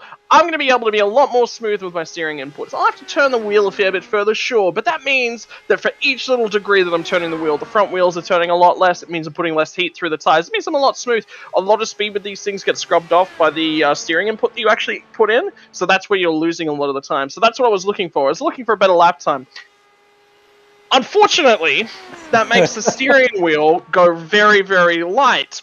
And the other thing is, I wasn't quite up to speed with the amount that I needed to put the steering wheel input in. So I ran wide on the first section of the pit exit. I started to try and adjust, started to try and correct, but what happens is, as the steering wheel needs to be turned further to get the same adjustment, the steering wheels go lighter because you need less force to travel that. It's a leverage, it's a mechanical advantage kind of thing. Unfortunately, you slowly regret putting my logo on your car. there's a lot of time between now and this weekend. Okay, just I've got time. I've got time, boss. I can work on it. Trust me. Trust me. Put faith in me. Put faith in me. I don't know. Do we bring back the FRN curse? Oh no, that's not that. That took. I know like, it's been broken, but it's that just the took like second 2 coming of the years and FRN $500 to fix. Well, Nah. look. It's been broken in regular bodied cars. It hasn't been broken in open wheel cars. Just saying. We've had 14 drivers take time here. Jeff Heisung just completing his run is 12th on the board of those 14 drivers. Craig Forsyth going out for his second attempt here. I was talking with Matt here, Scott, obviously, about different drivers have different things of how they have their up-to-speed run before they take the green flag. I mean, you've been getting any, little tips from drivers on how to be able to do that? Yeah, adjust your wheel. And we all know how well that went. Look, no, to be perfectly honest, and something that's happening for me right now is I'm basically just sitting around and I'm watching every other driver do their runs, and then I'm learning something based off upon that. So you'll have a look at the way that Craig runs his outlap and those sorts of things. See a lot of it in 5th gear, then shifts up to 6th, and he'll leave it in 6th for the rest of the run. I was originally under the proviso that, as per the IR18, I would need to be shifting in this car to maximize the speed potential out of this. WR12, you don't need to do that. Wow, he gets up close to the wall there. This is a quick run for Craig. I mean, he's doing. I'm seeing things in ye good old metric system, and it looks good for me. So is there anything to be gained, like in terms of miles per hour, shifting from 5th to 6th? Because from what I remember, you lose it. That's what I thought, because I thought that 6th gear is more of like what you would use in draft. If you want to have the faster RPMs, you run it in 5th gear. Yeah, so what'll happen in those sorts of formats normally, and particularly in the IR18, is the gears are actually expanded, meaning they have a taller top-end gear ratio. So what? Oh, he caught the wall. Run over. That'll be run over for sure. Absolutely brushing the wall there off of turn number 2. Looks like he's going to keep his foot in it and try and finish this run out. I mean, he kind of has to at this point in time, because remember, the lap time that he set down for his 4-lap average previously, as soon as he took the green to start this run, it got completely erased. So now he's at least making sure he has a lap time here to be able to fall back on if he ends up having another issue in his 3rd and final attempt. And as soon as I say that, now he's actually going to pull it down to the inside. So he is going to throw this away. Yeah, so with a 39.5, that is way too slow. That'll mean he will be last, I would say. So, yeah, look, I mean, there's a couple of things, and you can see it. Ultimately, you don't want to overheat the tires. So normally, you might see drivers weaving on a backstretch or something like that. You're not really going to do that, Indy, because your warm-up laps, they're more than enough to get the heat in the tire that you need, get everything done. So ultimately, it's just about specific driver and the way that they approach their car and the way that they set things up. Obviously, not adjusting your wheel right before you go out on a run is generally considered to be a strong idea. Maybe go and do some practice at those settings before you leave the pits. Yeah, look, I mean, there's a lot of quirks, and I think the biggest thing right now is a lot of these drivers that are towards the tail end of the field and maybe a little bit less experienced, hint, they're nervous. And those nerves creep in, and they make rookie mistakes, and they bill Indy for grass cutting services. So, I actually want to point out something really kind of off topic, but obviously with the ability of trading paints and iRacing service, you have the ability to put whatever manufacturer you'd like on cars. Obviously, we see Craig Forsyth here with the Ford Cosworth engines, Scott Rankin repping the Honda engines, and a few other drivers in the field repping Chevy engines. The weirdest manufacturer is one that actually Scott will drive. Smart Car. Smart has entered an engine into the Indy 500. Why would you do this to this man? Now I know why he was cutting the grass. Yeah, look, I mean, I was using it for what it was designed for. I mean, it was never designed to go on a motor vehicle. It was more designed to go in a lawnmower, cut some grass, and occasionally you might trundle down to the shops, maybe a few blocks away, to go and pick yourself up a drink when you don't feel like walking. It is also worth noting that Smart has 0 victories this season. That may be a reason for that. I was going to say, not really surprised, but thanks for the info. Victor Groot. Fun thing, Up for his second run here. He was clocked in 3rd, but obviously, as I said, I think he's got some aspirations from the pole. So let's see what he's able to do on this run. Well, Actually Seth, had we him at saw it last fourth. season, where the later they'd run, the faster the times would get. And I think it's the same thing here. We're banking on the track just getting faster as it goes on. I actually had him in at fourth prior, so I mean, this is a dig at the front row. He clearly thinks that he's got something, unless one of those times was deleted due to having a second attempt. So, look, I mean, there's a lot of learning to be had out here, and look, I mean, running out on your own, yeah, sure. I mean, you're going to be laying down rubber, so the track state will improve. The benefit of one car being out there is definitely very minor, nowhere near as pronounced. So look, I mean, there's a lot to learn. At least they're out there turning laps. If you're gonna delete, the risk here, and this is a big decision that you have to make. I thought Nick de Groot's laps previously were good enough, and I don't think I necessarily would have had another crack until I was guaranteed that was gonna put me, say, 6th or 7th. Then there's a lot to be gained by having another attempt. So this is a curious one for me. I wouldn't have necessarily lined myself up for another run just yet. Well, I want to thank the guys that have put together the Google spreadsheet for us to be able to see the lap times laid down and everything, and they've actually got where the previous lap are put on there for us to compare. And Nick de Groot, he is setting a flyer, 39.156 for his previous first lap. He ran a 39.140. His second lap on his last run was a 39.145. He just ran a 39.096. Look out, Henry Bennett. That pole might be taken here on this run. I think he'd be faster if he had a smart car engine in that machine. Debatable. Smart. Unleashing a new engine package for his race. Here to Fernando Alonso. Engine very much slower than before. You know, the thing is... Third lap, oh my goodness, 39.093. That's 3 thousandths faster than the lap he just put down. Compare that to a 39.115 that he put down on his first run on the third lap. So the critical factor here is if he runs another lap that's very similar to that, I think he'll bypass Henry Bennett, just because Bennett's first 2 laps of that run were 1-2s. So you had a 1-2-6 and 1-2-8. So Henry Bennett had a huge margin to these laps. He's now equalized out sort of effectively where Henry Bennett's last 2 laps were. If he can complete another lap sub 1, he'll overtake. He'll grab the pole. Oh, he's got it. 0.96 that time. Or actually, correction, 1:04. But that is going to be enough for him to be able to capture the pole position from Henry Bennett. I don't know what the interval is going to be, but put the 89 top of the board. I think it'll be, what, a 30 point...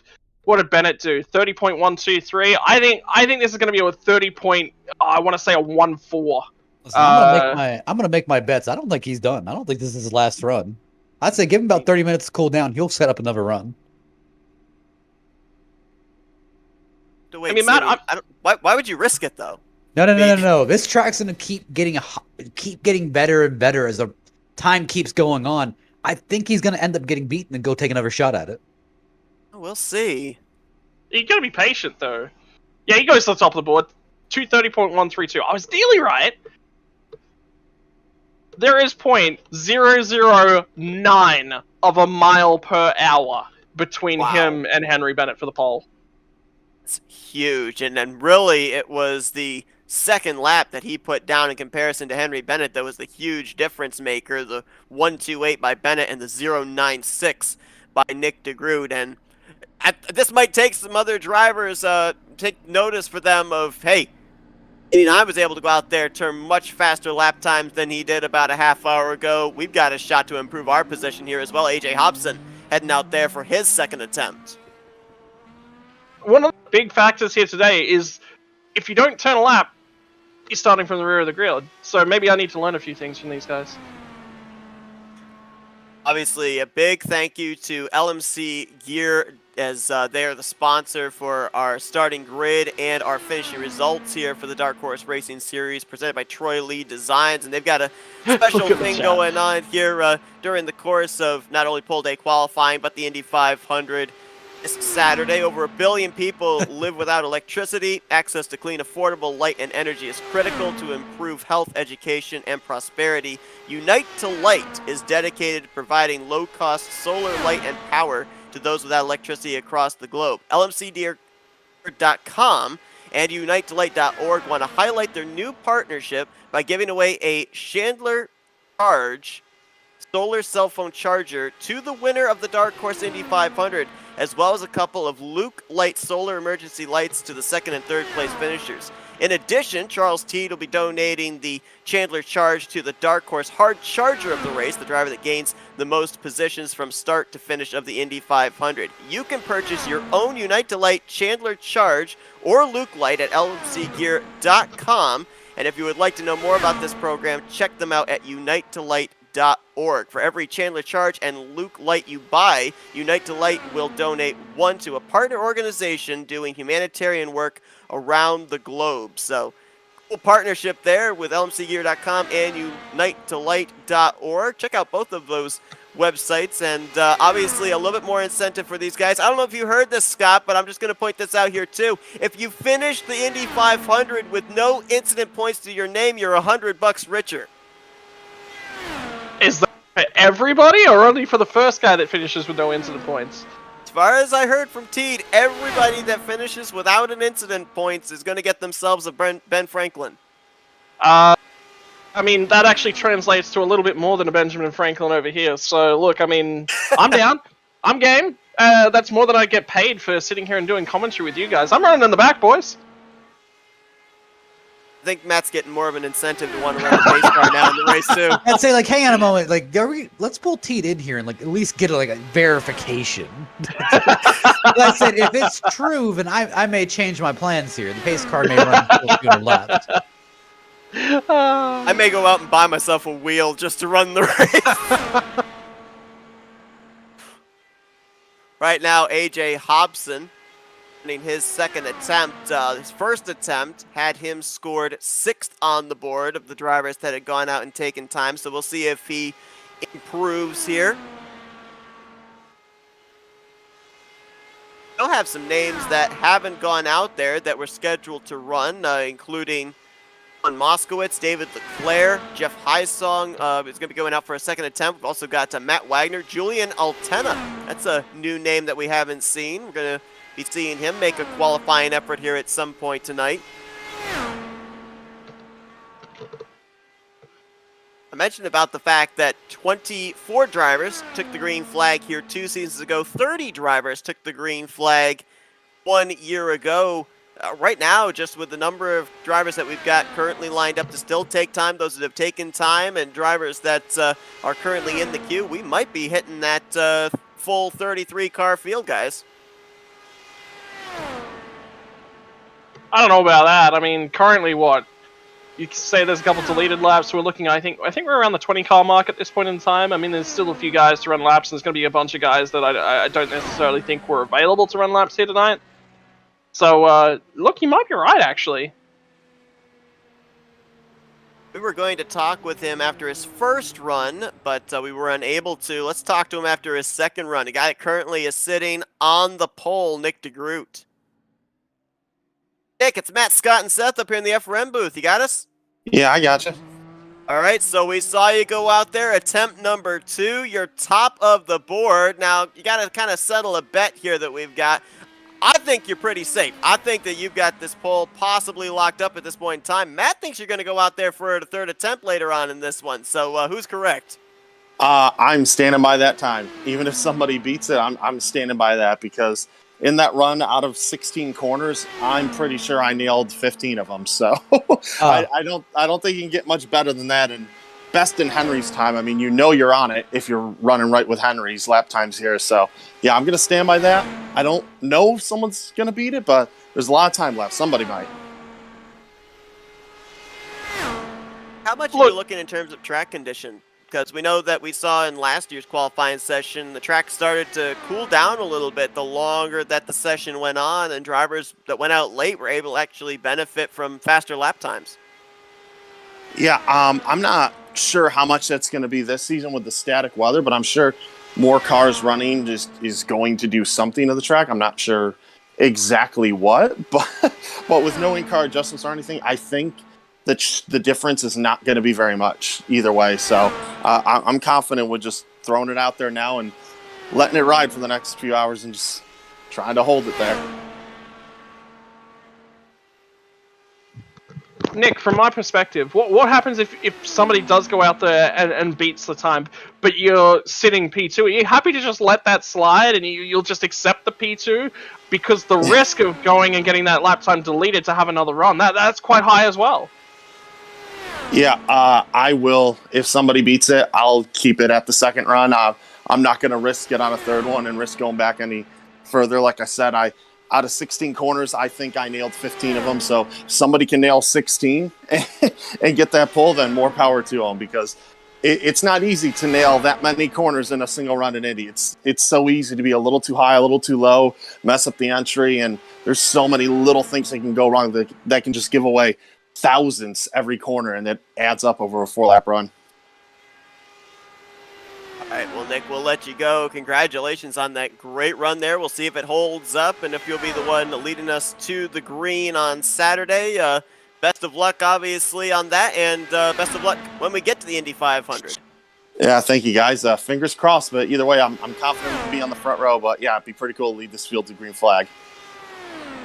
He was on the front row 2 seasons ago, started second in that event, and came up short of being able to take that Indy 500 checkered flag to the eventual winner, Craig Forsyth. We're looking at Jimmy Drynan in the 99. This is his third and final attempt.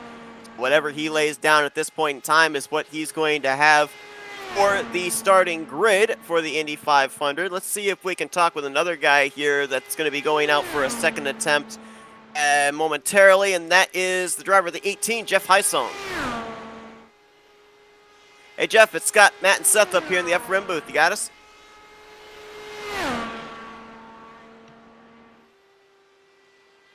Give it another try here. Hey, Jeff, guys up here in the FRM booth. You got us? So I think actually what's happening here, Seth, is that a lot of these guys, because the qualifying goes on for such a fair while, a lot of the guys are just getting up, they're walking away, they're resetting themselves, which is very smart. If you talk in terms of sports psychology, making sure that you reset, you refresh. I'm going to throw a cricket reference out here, but for me, it's a very appropriate one. Cricket has, and baseball's actually quite similar to this, a lot of phases where you have to switch on for a few moments, and then you have to switch off. What switching off does is it allows your brain to be hyper-focused for micro moments of time where you need your brain to be focused. What a lot of these drivers are doing, they're relaxing. They're behind the pit wall. They're chilling out. They're in their chairs. They might be sitting there with their helmets on in a chair because they've crashed into the fence, a la Fernando Alonso. Definitely one Australian's doing that at the moment. What it is, switch off, relax, reset, make sure you're ready to go for your next attempt if you're going to take one. So it's about making sure that you mentally are prepared, you're there, and you're ready when your time comes. Jimmy Drynan was able to get a 4-lap run in. It's going to be averaging somewhere in the mid 228 mile per hour range, which right now has him clocked in 12th on the board of the 13 drivers that have gone out there and taken time. Update on AJ Hobson. He did pick up a spot from 6th up to 5th on his second attempt, and officially the lap time put down by Jimmy Drynan is actually going to have him 13th of the 13 drivers, 228.509. More than a tenth behind Joseph Morales. So right now, Jimmy Drynan looks like he will be starting, if not at, close to the rear of the field for the Indy 500. We'll see who the next driver that's going to be heading out will be, and I do believe it's going to possibly be, I think, Craig Forsyth heading out there for yet another attempt. This will be his second attempt, I do believe.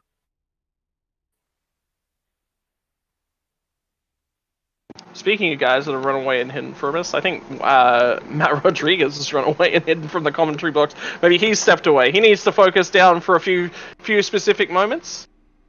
And he's opting to do that, take his break, take his bathroom duties, whatever he needs to do. Maybe he stepped away to make himself a milkshake, Seth. Maybe it is milkshake o'clock.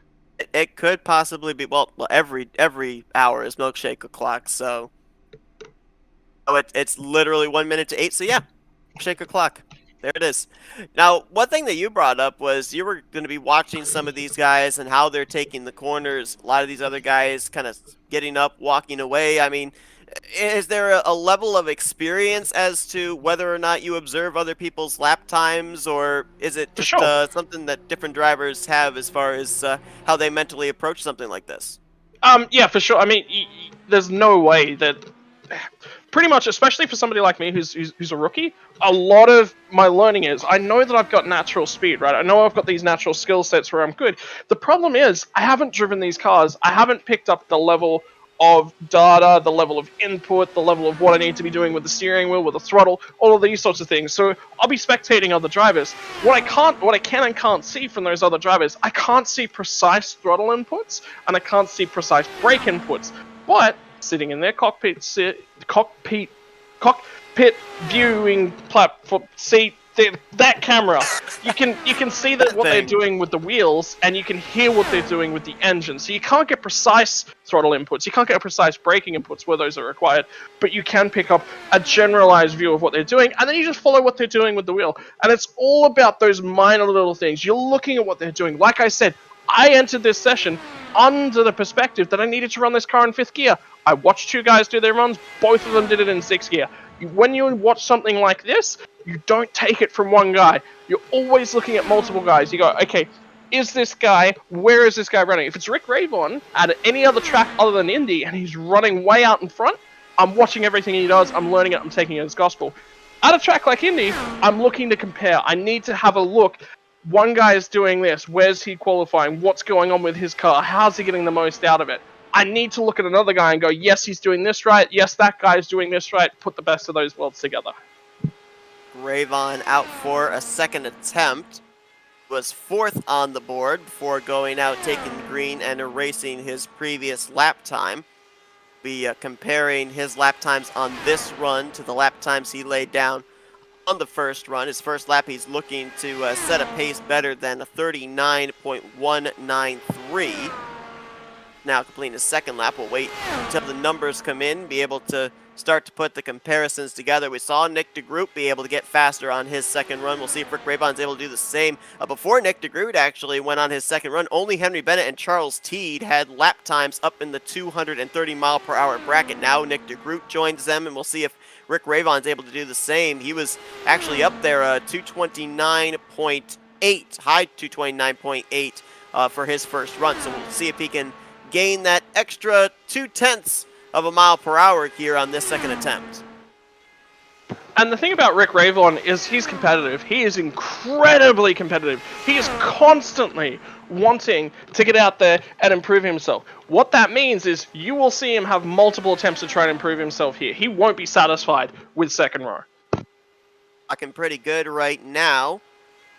39.170 for his first lap. Compare that to a 193 on the previous run. Second lap, 126. It was a 175 on the previous lap. Right now, he's en route to a 229.9. We'll see what laps 3 and 4 have in store. If he can pick up about a 10th here and a 10th there on these next 2 laps, he'll be up in the low 230 mile per hour bracket.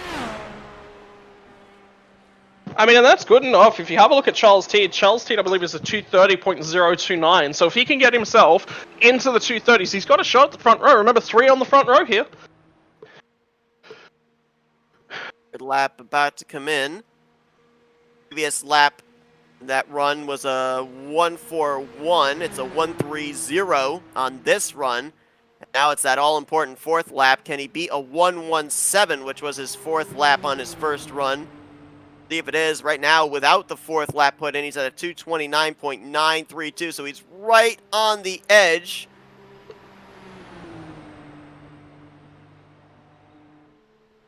And Alright, lads, I'm going to have to step out just for a few moments. I had to go prep myself for my last run, but I'm keen to see what Rick throws down here. Alright, and it's looking like here, we're going to have to just wait a moment to see, but it looks like he may have actually boarded his qualifying run there. I do not see a 4th lap time put in. Same. So, looks like he drove it all the way back to pits, so ultimately he had enough fuel for another run there. So that, at least for the moment, takes him out of the 4th position, erasing his previous lap time, and so he's definitely going to be going out there for a third attempt. As a matter of fact, as soon as I say that, he has been added to the queue to head out for a third and final time. All right, no worries. Like I said, I'm gonna have to bail out. Good luck, guys. All right, best of luck, Scott. Looks like the next driver we're going to be having head out onto the track is going to be Dylan Moskowitz. It's going to be his first attempt of the evening, so we'll see what he's going to be able to do. Dylan Moskowitz out of Twisted Trojan Motorsports. Matter of fact, it's been a great season for that team overall. Robert Maleska with 4 trips to victory lane, 5th in the standings. Jeff Hysong, who we've talked with earlier, 7th in the standings. And Dylan Moskowitz currently sitting 10th in the overall standings, as there he is heading on out. Let's see if we can kind of solve the mystery here of what happened there with Rick Ravon. Let's see if we can talk with the guy that will more than likely be your champion by the time we take the green flag this Saturday. Hey Rick, it's Seth up here in the FRM booth. You got me? I got you, Seth. All right, so a little bit of a question mark there because you were on pace to beat your previous run, but we saw you slow there on the final lap and throw away that qualifying attempt. Gonna have one more shot. So what happened there that made you decide to kind of abort that qualifying run? I made a little mistake, and I wasn't as quick as the Groot. I knew I was quicker than my previous run, but I wasn't as quick as the Groot. And you know what? No guts, no glory. So I'm going to go out for a third attempt and give it a shot. I think I could do a little bit better. Hopefully I don't mess it up because I was in a pretty good spot up there. But, just going to go out there and give it my best. But, this is all about getting pole. And if you don't get pole, you're a little disappointed. And I think we have a shot at it. So we just figured we'll regroup and go back out there and give it another shot. All right, so we've run 2 previous Indy 500s. In both of those events, the driver that eventually wins the championship has not been able to win the Indy 500 in the same year. Getting into this Indy 500, looking like you're going to be hoisting that championship trophy. How cool would it be, kind of the icing on the cake, to be able to pick up an Indy 500 victory here for your 6th win on the season? Well, obviously that's absolutely mind-blowing. When I first joined this league, my original goal was just to win a race because this field is so competitive. And I said, if I can win a race, man, I'll be happy. And we finally got that first win at Pocono when we came close so many times, so many second places. And then I was up there in contention for the championship. And I said, hey, I got a shot at this thing. Now we won the championship, and the last and final goal is to win Indianapolis. So that would just cap off, what I would call a perfect season. A mind-blowing season, a surreal season, because like I said, man, these guys at Dark Horse are so tough, and this would just be incredible if I could do it. So we're going to go out there and give it our all. You got to get to the end of the race to have a shot to win. So, kind of pace yourself a little bit, try to stay up there with the leaders and see what happens, see how the yellow flags fall, and who's going to be conserving fuel, who's going to be going for it. It's just so exciting, man. I can't wait to get it on. I just want to get it on. I mean, pole day qualifying for the Indy 500 is such a unique thing. It's completely different from when drivers are getting themselves prepared for a race. Drivers have their own little secrets of what they have for qualifying methods. We've even seen when they're not out there qualifying, some drivers will kick back and watch other drivers out there, see if they can replicate or maybe do it a little bit better when they head back out. Other drivers, they just get up and walk away, just kind of get themselves mentally recharged. I mean, where do you fit in that respect as you prepare for this third run? Well, I have a ritual. I got to pull up my socks really nice and tight before I race, whether it's qualifying or a race. They got to be tight for one. But as far as the qualifying setup is concerned, I haven't turned a lap, not one lap. I haven't really had the chance to do so. So my first qualifying attempt here was a cold run. I didn't know what to expect, and it's actually a little bit tighter than I thought it was going to be. So I just made a change in my steering ratio, and a couple other things that I won't talk about as far as the line and everything. I'm not going to talk about it, but I knew we could do better. We were doing better, but it wasn't good enough for pole, and I think we have something for the group. So, I couldn't get it dialed down into the corner. That was the big problem on that first run. So, again, we're just going to regroup and, give it another shot. All right, well, best of luck, Rick, and look forward to seeing what you can do on that third and final attempt. But congratulations on having the championship all but locked up. We'll see if he can cap off the year with hoisting a race win trophy in the Indy 500 as well as that championship trophy. Well, we hope so, man. We're definitely going to go for it. I can't tell you how much we're looking forward to Indianapolis.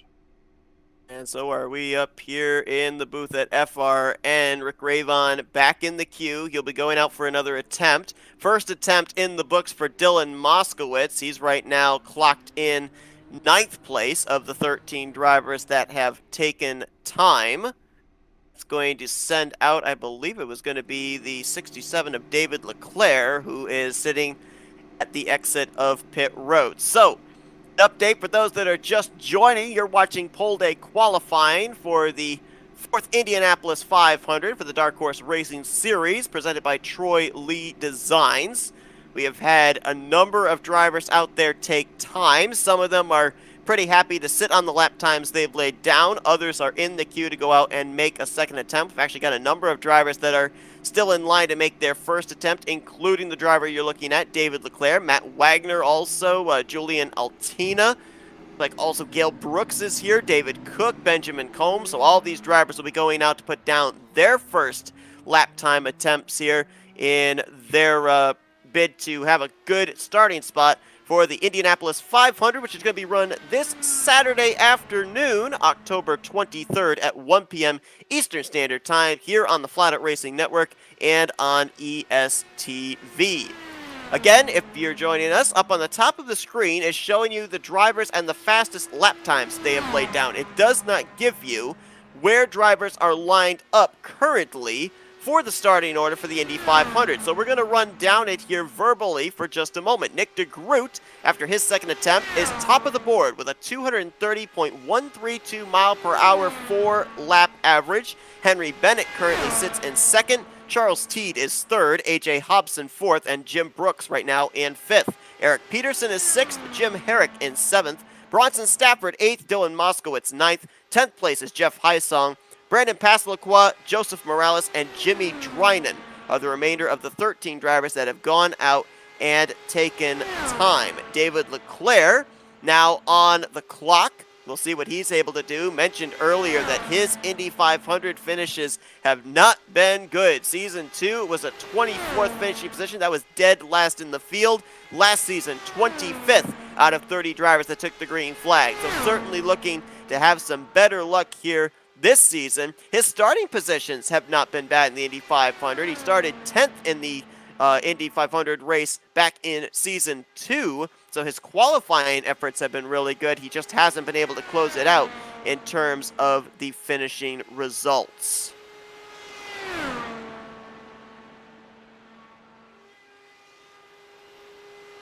Last season, if I recall correctly, drove the 50. This season, we'll see him in the Indy 500 piloting the number 67. As he's crossing the line, I believe that is to complete his second lap. We're waiting for the times to come in for David Leclerc to start comparing him to the rest of the drivers that have taken time. First lap, 39.327. And that is the slowest first lap, I believe, of anybody in the field. Nope, it's actually the second slowest. Joseph Morales had the slowest. So right now, David Leclerc not pacing all that good. Have him projected at this point in time 12th out of 14 drivers.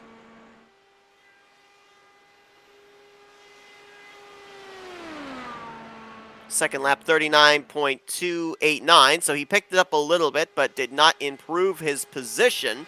He did put a gap between himself and Morales from 0.2 to now 0.3. He's still about 2.5 tenths off of Brandon Passalacqua for 11th place. Still in the 12th position. Come around here to complete his third lap of his 4-lap run.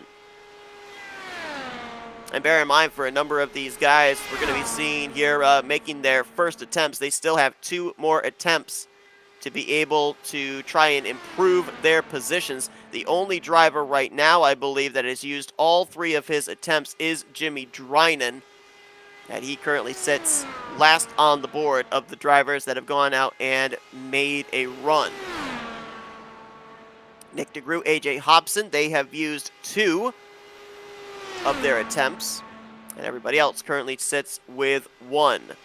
Final lap about to go on the board here for David Leclerc. Looks like he's going to solidify the 12th position of the 14 drivers here, depending on his lap time. I don't think he can pick up 2 tenths to edge Brandon Passalacqua. And he's got about 4 tenths back to Joseph Morales as they currently run. Oh, lost a little bit there, but he is going to hold 12th place. 228.965, the first attempt by David Leclerc. I believe that is going to bring up Scott Rankin here, who made an attempt but didn't get back to the start-finish line, so we'll see what he's going to be able to do here on his second run. Of course, we were talking with Scott when he was up here in the booth with us, and he was saying he was out there observing everybody and what they were doing. We'll see what he was able to learn and what he will apply. I believe he is the next driver that's going to be heading on out there.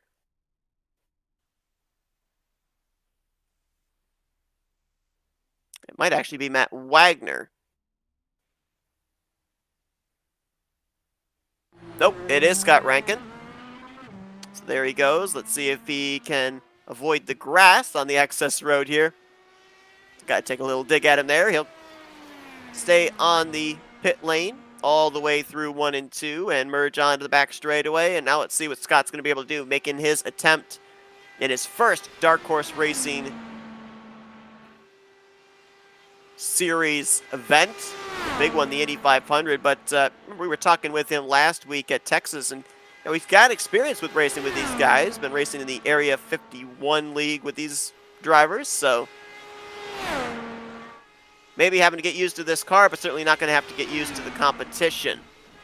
Warmed up his tires a little bit there, swerving it down the front straightaway, and now on the clock is Scott Rankin. These will be the first laps laid down by Scott, and we'll see where he's able to be. Kind of snaking it there down the back straightaway. I don't know if that's going to gain you anything. I would think, if anything, that's going to scrub the tires off. Might be experimenting here on this run, and maybe we'll go out for a third attempt and apply whatever he was able to learn about this car in that third attempt. Crosses the line, 39.466. That is right now the slowest first lap of any of the drivers here tonight. 2/100 slower than Joseph Morales, who had the slowest lap up to this point. Again, though, we've seen drivers start towards the rear of the field in the Indy 500 and be able to finish up inside of the top 5, top 10. Last year, or not last year, 2 seasons ago, I should say, Alexander Van de Sant finished 4th from a 17th place starting position. Brandon Passalacqua, who's going to be in the Indy 500 field this Saturday, he started 20th and finished 7th. And Joe McAdory finished up inside the top 10 and 9th from a 23rd place starting position. That is next to last in the field. So it can be done. With how we see the draft come into play and pit road strategy come into play, it is definitely possible for a driver to work their way from the back to the front of the field.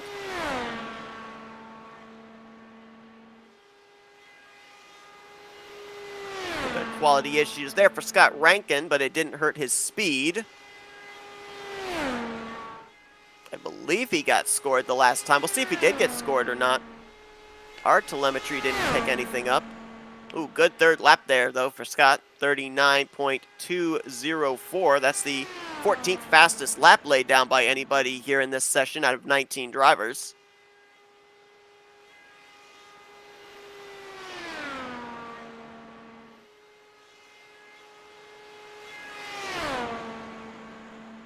No lap times have been scored for Scott Rankin yet, so we're not able to compare him to the other drivers. Looks like they're just now being punched in. So we'll give you the numbers as we see them. Ooh, a little high there. off of 4. So I think you've got one more lap, I do believe. Well, I think I actually counted as warm-up laps, so that's my error when I said the 266. 248 for his first lap, 204 for his second lap, 202 for his third lap. So right now on par for a 229.486 after 3 laps. And that would put him, I do believe, just ahead of Dylan Moskowitz, which would be, I believe, 9th on the board, 8th or 9th.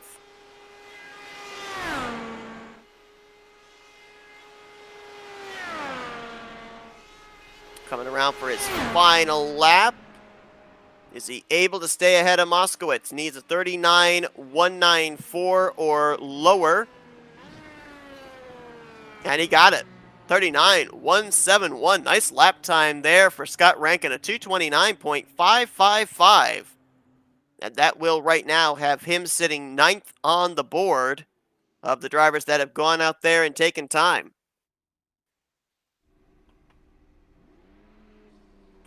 We'll see if he is going to be content with that lap time or if he'll go out for a third attempt, but puts him just behind Bronson Stafford, just ahead of Dylan Moskowitz, and for the time being, inside of the top 10.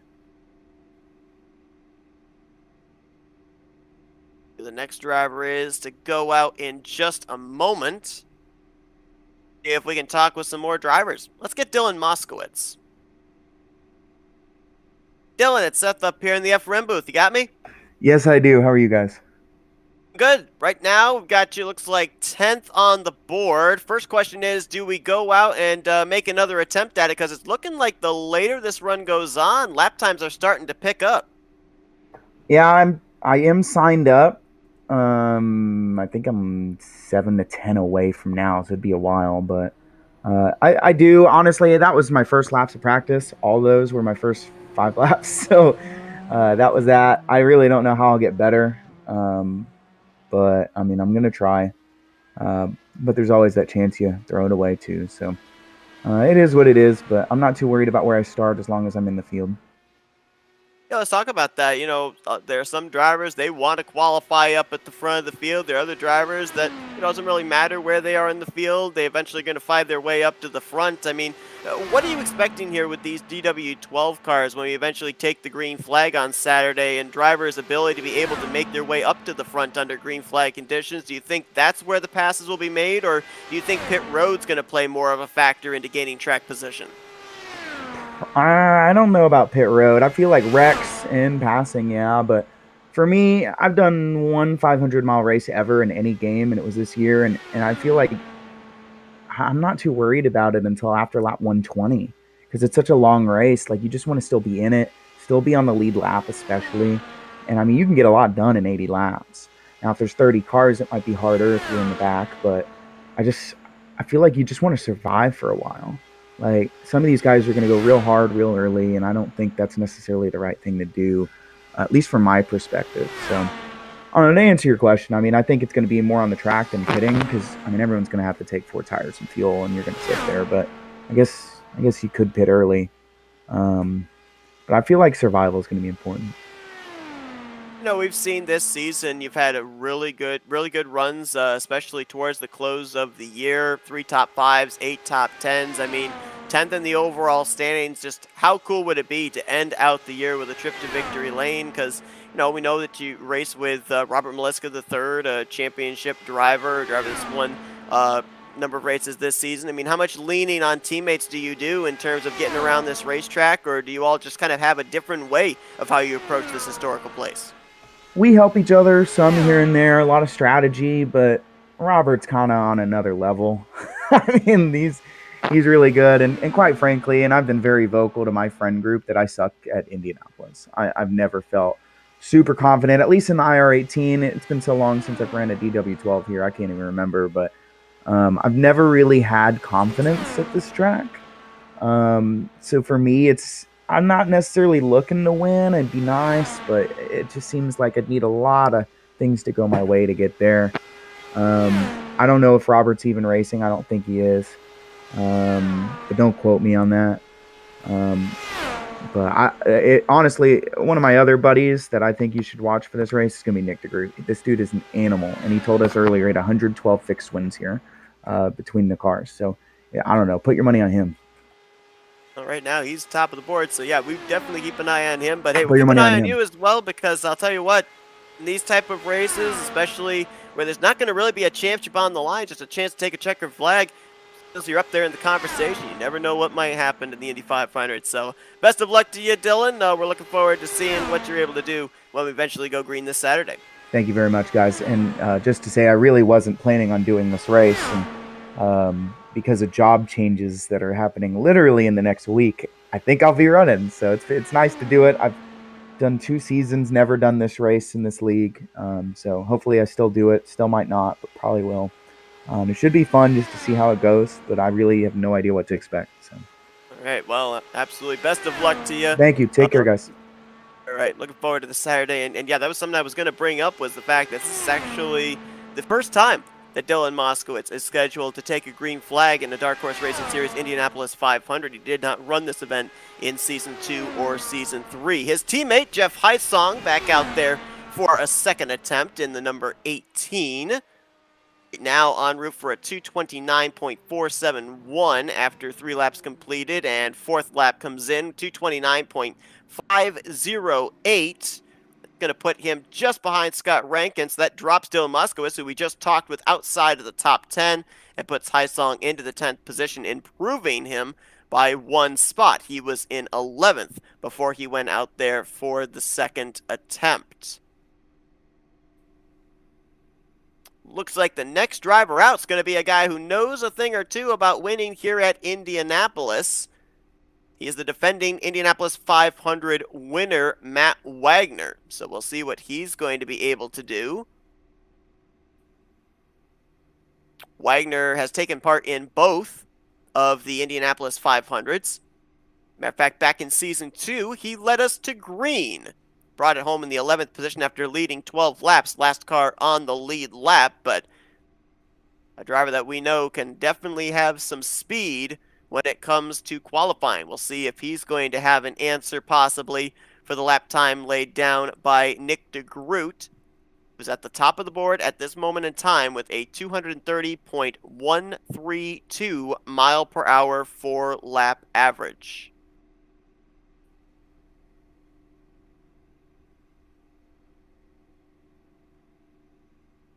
Still waiting here to see who the next driver is out. I do believe it is Matt Wagner. And while we wait to find out who the driver is indeed going to be, as there it is, Matt Wagner down and away, we're going to take a quick commercial break. We're going to go FRN side by side, and then we'll be back to tell you what Matt Wagner has laid down here for his first attempt in the Indy 500 grid for Season 4. Welcome, race fans. This is Paul Page, the voice of IndyCars. And today we're excited to present another IndyCar event brought to you by the Dark Horse IndyCar Series. From the Unzers to Mears, Foyt, and Andretti, now it's Corley, Peterson, Davies, Gardner, and Teague. You can expect high speed, incredible wheel-to-wheel action, and intense drama that you could only get in an IndyCar. So sit back and enjoy your favorite drivers from all over the world take the track. Dark Horse IndyCar drivers, start your engine.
Welcome, race fans. This is Paul Page, the voice of IndyCar.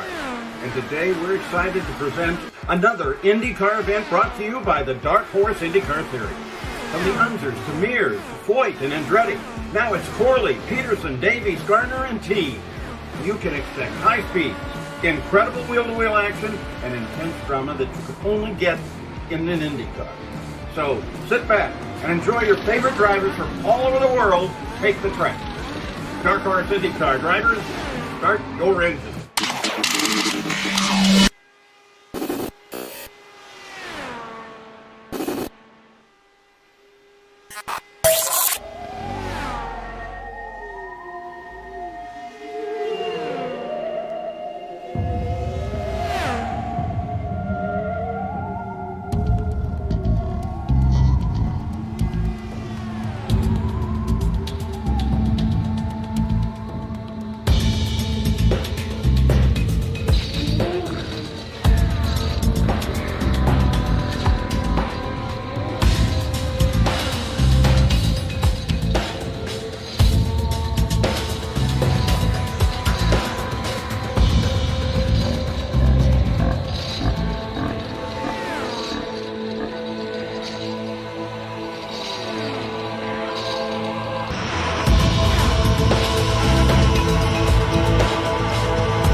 Welcome, race fans. This is Paul Page, the voice of IndyCars. And today we're excited to present another IndyCar event brought to you. Welcome you back to Pole Day qualifying for Season 4 of the Dark Horse Racing Series Indianapolis 500. Observing Matt Wagner, the defending winner of this race from one season ago, out there for his first attempt here tonight. Right now, clocking in at a 229.791, which has him fourth on the board. About maybe 3.5 tenths of a second off of the pole lap, currently held by Nick DeGroot at a 230.132 miles per hour. Matt Wagner does have 2 more attempts should he choose to use them.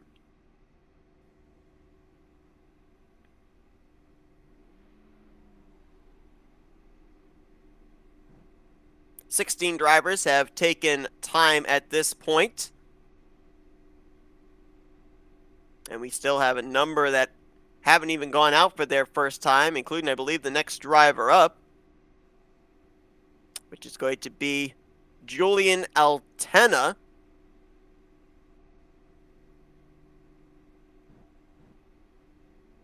We've also got Gail Brooks coming up, Benjamin Combs. All these drivers going out to make their first attempts. And then we have drivers in the queue that'll be going out for their second attempts.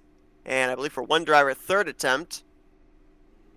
Eric Peterson, Rick Ravon, Craig Forsyth, David Leclerc, and Dylan Moskowitz. And I believe 2 of those drivers would be going out for their second attempt, as Julian Altena is indeed going to be the one heading out here for his first attempt of the evening. For Rick Ravon and for Craig Forsyth, I believe this will be attempt number 3 for both of them. So it will be their third and final attempt. It'll basically be their money run. Their previous lap times will be erased, and they will basically have to settle with whatever they get on their final attempt.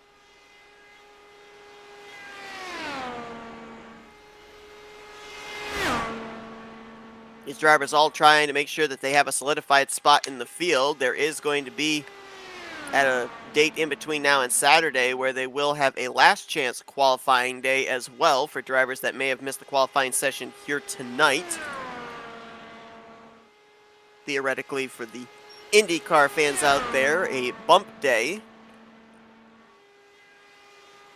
as Julian Altena, have to wonder if Julian might fit into the same category as James Watson, who we talked with earlier on tonight.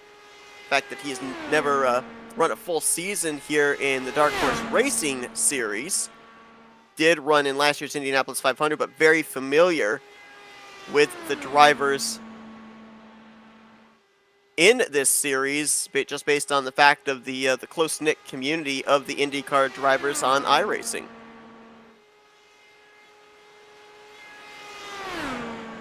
Be talking with him in just a little bit. Talk with Matt Wagner. Let's see if he's going to go out for a second attempt, because that first run looked pretty good. Put him P4. See if he's got anything for Nick DeGroot in this pole. Matt, Seth up here in the FRM booth. You got me? I got you loud and clear. Great, so Season 2 started on the pole for this race. Season 3, you go to victory lane. Right now, sitting P4 after your first attempt. You got anything to be able to get your second pole here in the Indy 500? Yeah, actually I do. That was the first time in these conditions I've ran. In practice, it was pretty nice.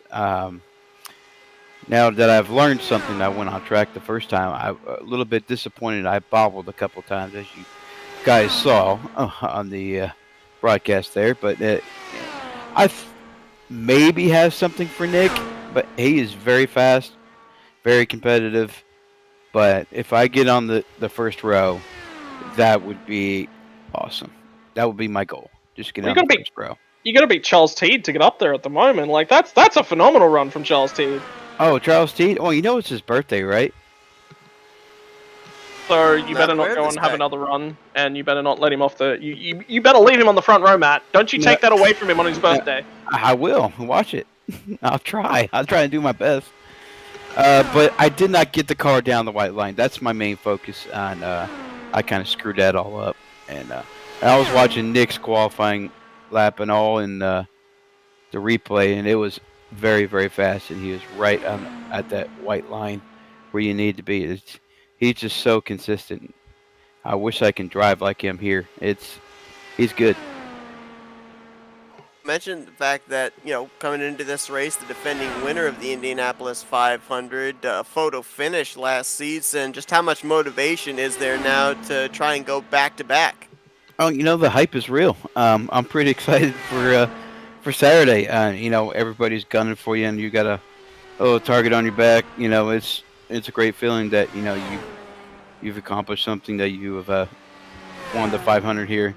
After I won that race last year, it was what a relief. I was just astounded. As you guys remember, I went a lap down early, just a connection, and at that thought of time is just never give up.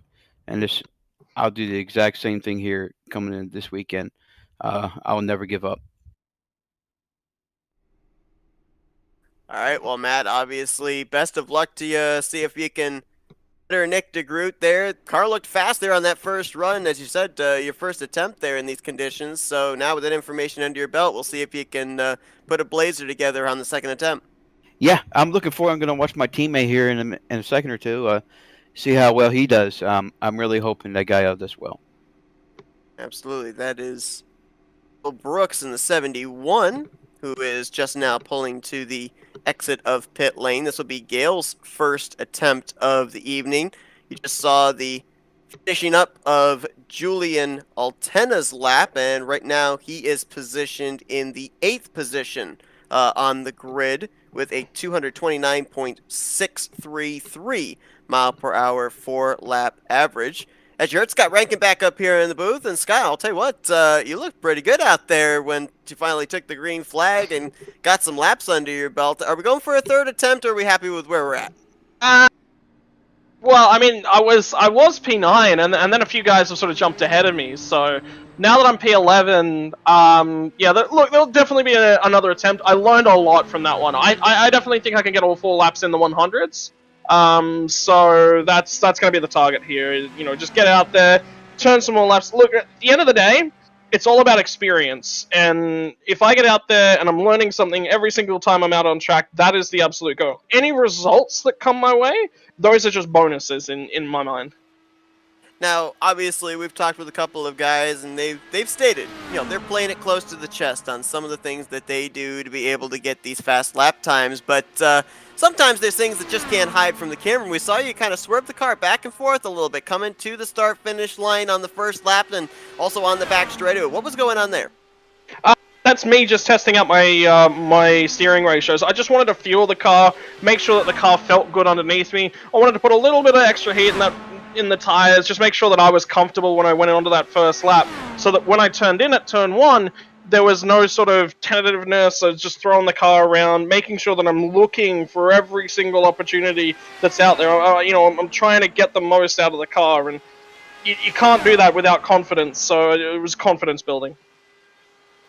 Gale Brooks out on the racetrack, and I remember back in Season 2 when Matt Rod would get on my case for talking about him, and then he would run into issues, always stating that I was the one that jinxed him. Well, after this season, I'm almost wondering if he's correct, because it's been a great year for Gale Brooks. 6th in the overall standings, 6 top 5s, 11 top 10s, actually almost pulled off a fuel strategy win a couple of weeks ago. I mean, definitely been on a momentum streak in the latter half of this season, and no pun intended, but maybe one of the dark horse drivers to keep an eye on here for possibly getting this Indy 500 victory.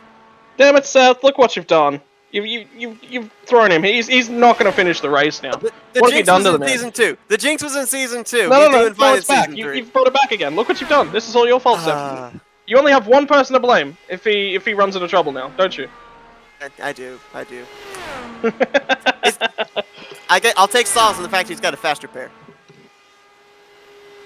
Yeah, look, I mean, and he's definitely, I don't know if coming of age is the right term, but he's definitely been improving right the way through the season. These cars are an interesting little thing. They're not steady, they're not simple, they're not you just show up and race every week. They require practice, and I think that he's been putting in that work behind the scenes, and it's certainly coming to fruition. He's putting a lot of time in the car, and the confidence, I think, is the critical factor. The confidence to just sort of push himself that little bit extra forward. And I tell you what, Seth, the proof is in the pudding. Or perhaps in the milkshake. The milkshake, aha! There you go. Yeah, I was wondering too if it just could be, the team orientation over there at Area 51. You've got Gale Brooks, Jim Brooks, Matt Wagner. Wagner, a 2-time winner. Jim Brooks, almost the victory in New Hampshire. All 3 of those cars have been running consistent all season long. All of them up inside of the top 10 in points. Actually, Jim Brooks just 1 position back, but that's only by about 10 points. I mean, all 3 of them have been running very well here this year, have really good numbers, and that can also add to the confidence of a driver week after week. Yeah, for sure. And look, I mean, especially the biggest thing that he needed was just track time, and now he's got that under his belt. Now he's starting to show off those results. There's positives in both directions. I think the biggest thing now is that Wagner's got somebody that's going to push him. Wagner's got somebody that's going to start screwing the best results out of him. And they're a really, really fun group to just be out on track with as well.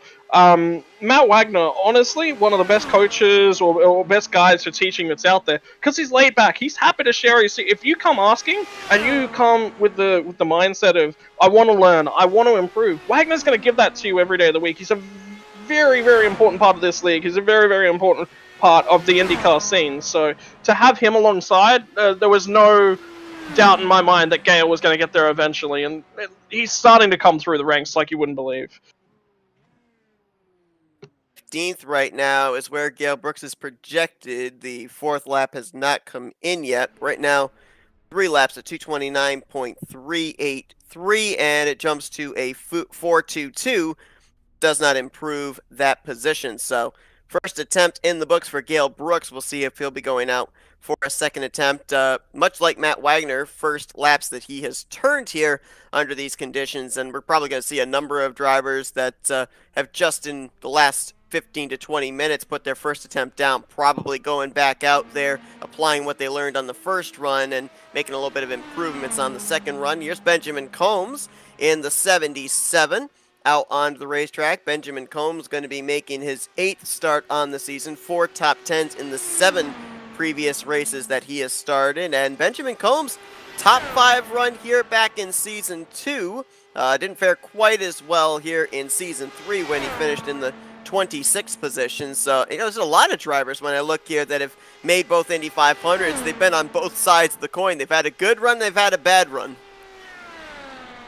Yeah, look, and that's definitely a huge part of it. I mean, you don't get experience by sitting in the pit lane and not getting out there and not turning laps. So, look, I mean, you have a bad year. Well, the benefit is that when that happens, there's a lot of learning to take away from it. Maybe you were put in a situation that you haven't been in before. That's a critical part about it. If you haven't been in that situation before, you haven't been asked to learn a very sort of specific set of circumstances, you're not going to know how to react to them until you're actually in the moment. Some drivers had that natural skill. They get out there, they react to the set of circumstances that are in front of them, and they get it right first time around. They're very lucky. Not a lot of drivers can do that. That's a very unique skill set. What a lot of the drivers have to do is they go, look, I failed that one. I didn't know something. I was making the judgment without one piece of vital information. And therefore, what's ended up happening is they've failed. They've gone back to the books. There's a lot to learn from that. So that's perfect. They'll come back out here. They'll get back on their horse. They'll go as hard as they can for as long as they can. And they'll see what they can make of it this time around. See if we could talk with Julian Altena, who's going to be also making his Dark Horse Racing Series debut this Saturday in the Indy 500. Julian, it's Scott and Seth up here in the FRM booth. You got us? Hello. So obviously, going to be making your debut this Saturday, sitting P8 on the board. I mean, how are you feeling right now in terms of where you've got this thing positioned? You're going to be going out there for a second attempt.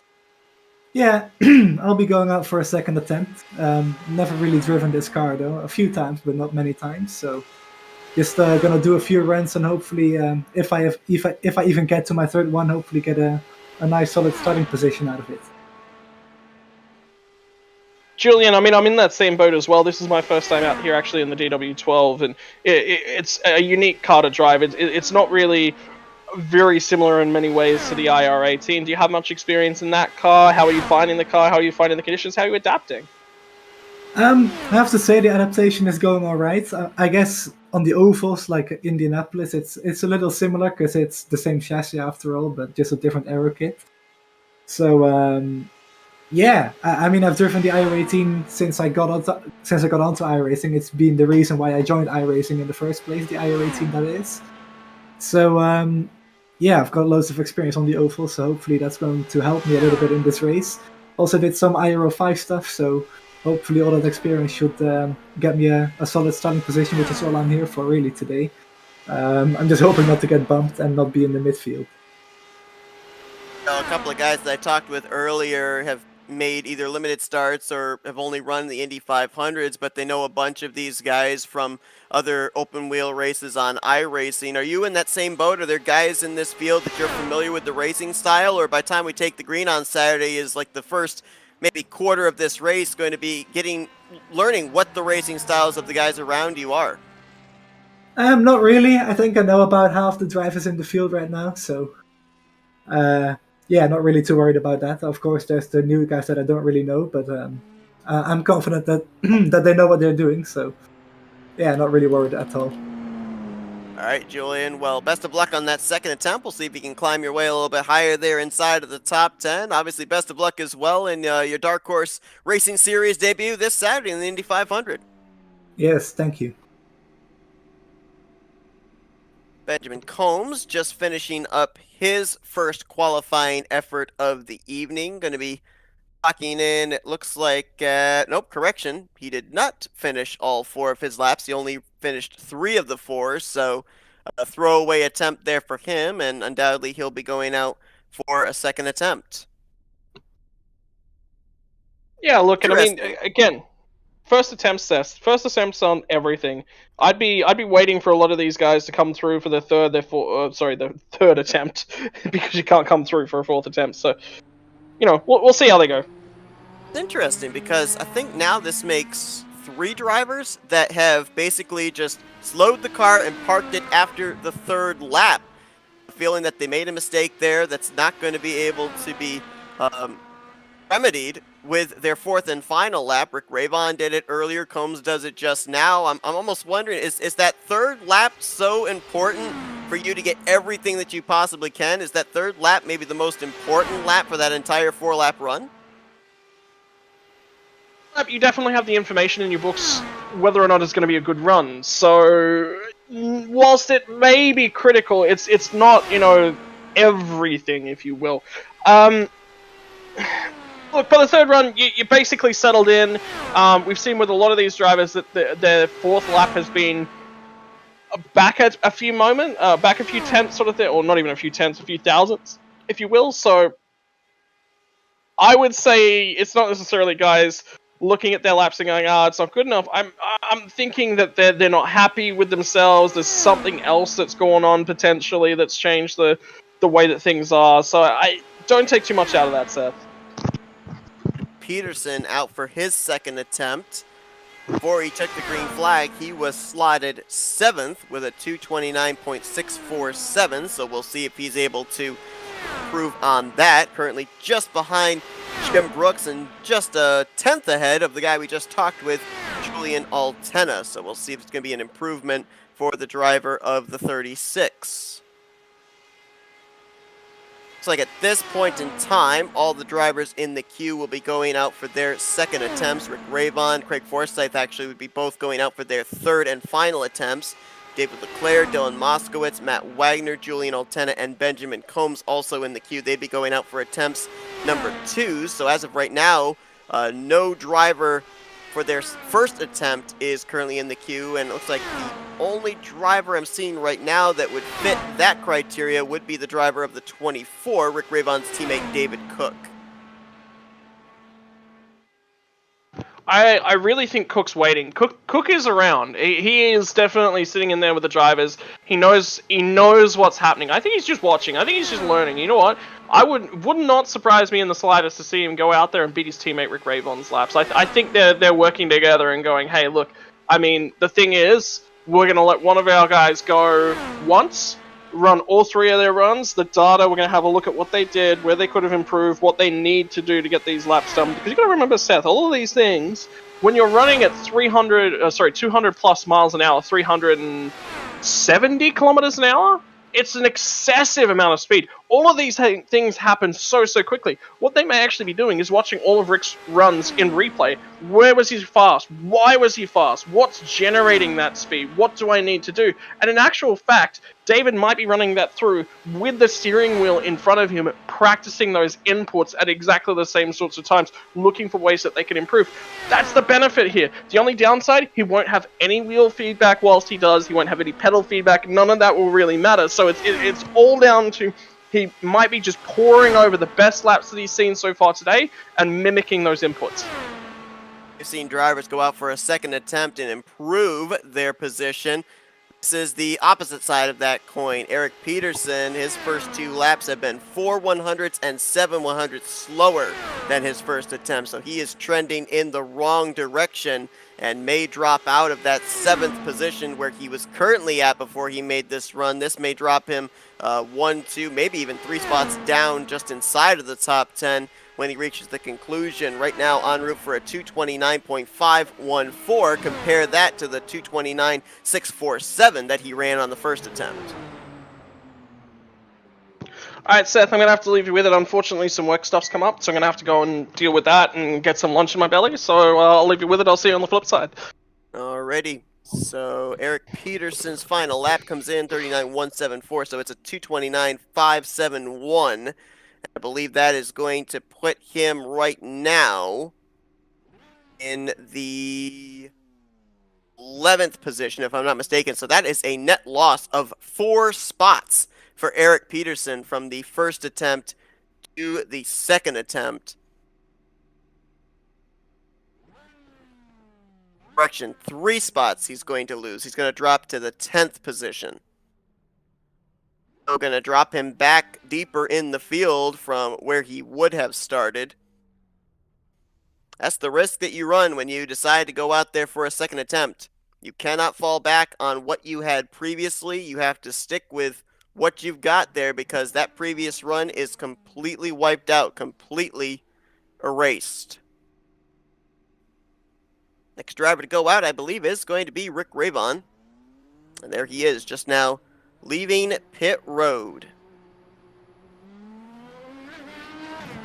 Mentioned David Cook is currently in the server, yet to put down his first attempt. Another driver as well that just recently joined the server and is yet to put down a 4-lap average attempt is Nicholas Winook in the 33. So we'll see at what point those two drivers will be heading out onto the track. And for David Cook, it will be the next 7 drivers from now, as his name was just added to the list.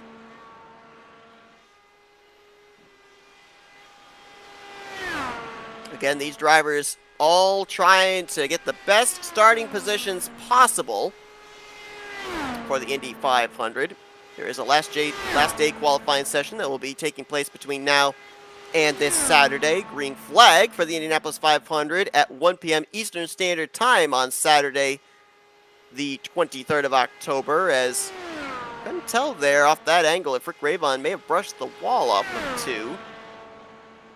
But he ran 3 of 4 laps on his first attempt, slowed it down, brought it to a stop, and pretty much aborted his qualifying attempt, stating that he felt he could do it a little bit better. Feels he has something there for Nick DeGroot, so we'll see if that is going to be the case.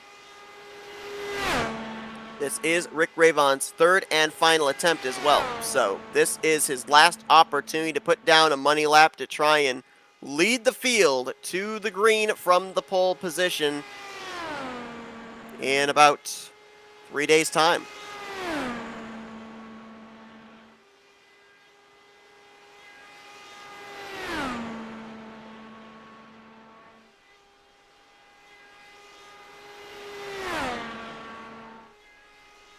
Look here and see, well, I was going to see if we could talk with Gail Brooks, but looks like he is currently away from his setup, so we'll hold off on that. Brooks will more than likely be going out for a second attempt, I would assume.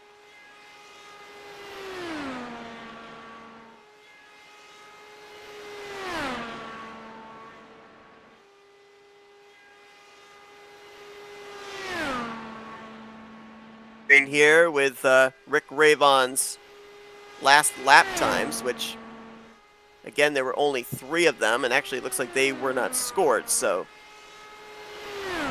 we do have his lap times from his first run.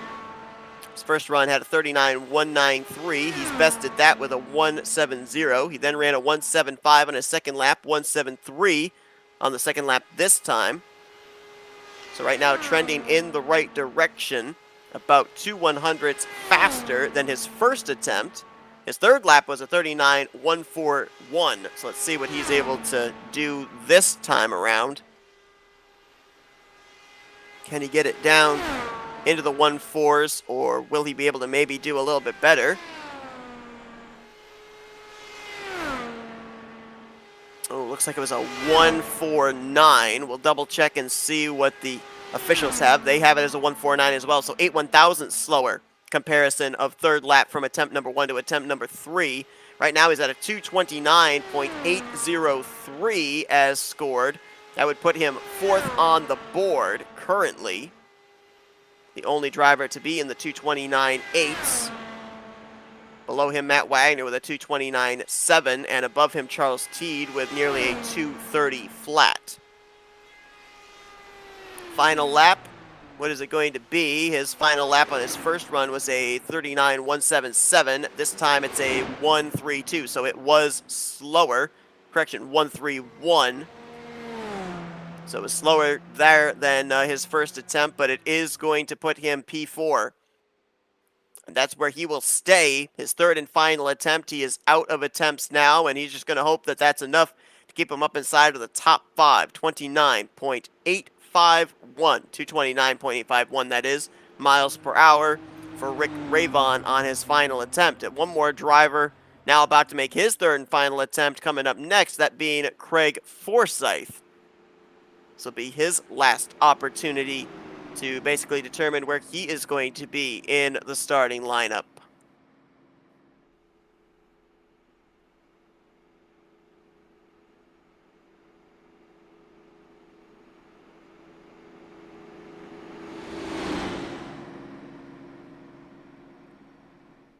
Rayvon brings the car down pit lane. We'll see if that fourth place starting position holds up or if anybody's going to be able to top him and drop him further on down in the running order.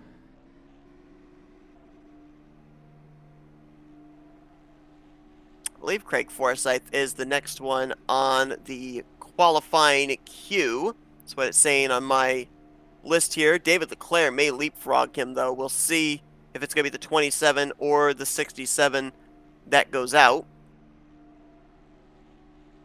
Because it will be Forsyth. Waiting for him to get onto the racetrack here.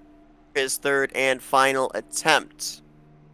Take a look at the queue and see if any new names have been added, and not since David Cook's name was put in has a driver been added to the queue.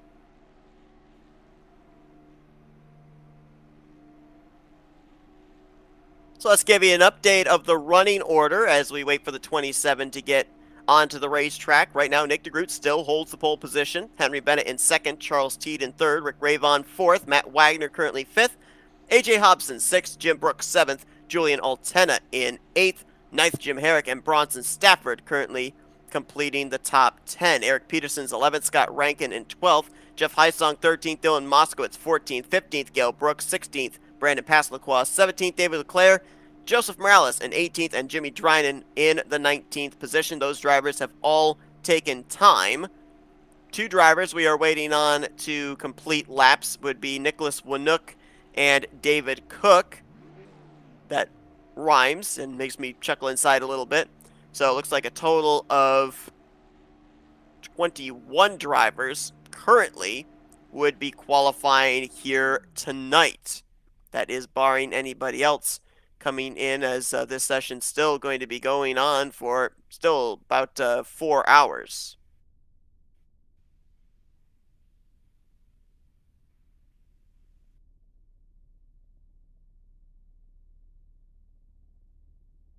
Well, we have talked with drivers after their qualifying attempts. Start talking with a driver before his qualifying attempt and see what he has learned and what he plans to apply when he heads out there onto the racetrack. Hey, David Cook, Seth Cole up here in the FRM booth. You got me? Hey, Seth, I got you, buddy. How's it going? Doing good. So I noticed a little while ago, talking things over with your teammate Rick Rayvon in the Patriot Speed team room. Obviously, he just went out there, put down the fourth fastest lap time on the board. I mean, how much information is being passed? How much have you been able to pick up? And what are you going to be kind of looking for here on this first attempt as we see your name's been added to the queue now? Yeah, I think turn 2 is going to be the big decider here. It seems like guys that can hit turn 2 perfectly or shooting up the pecking order there pretty quick. So we'll see. Yeah, we talked it out a little bit. You know, I just kind of wanted to see how the track felt, the qualifying setup felt, and we'll see what we can do here. You know, I'll take what I know from Indy and see if I can apply it. But I'll tell you what, man, these guys are super fast. We know that in a qualifying session like this, it's all about momentum, keeping those speeds up to get that 4-lap average. But what are those 4 laps? Just curious, is there a lap in particular that you focus on the most to make sure you get the most speed out of the car? Probably lap 3, I would think.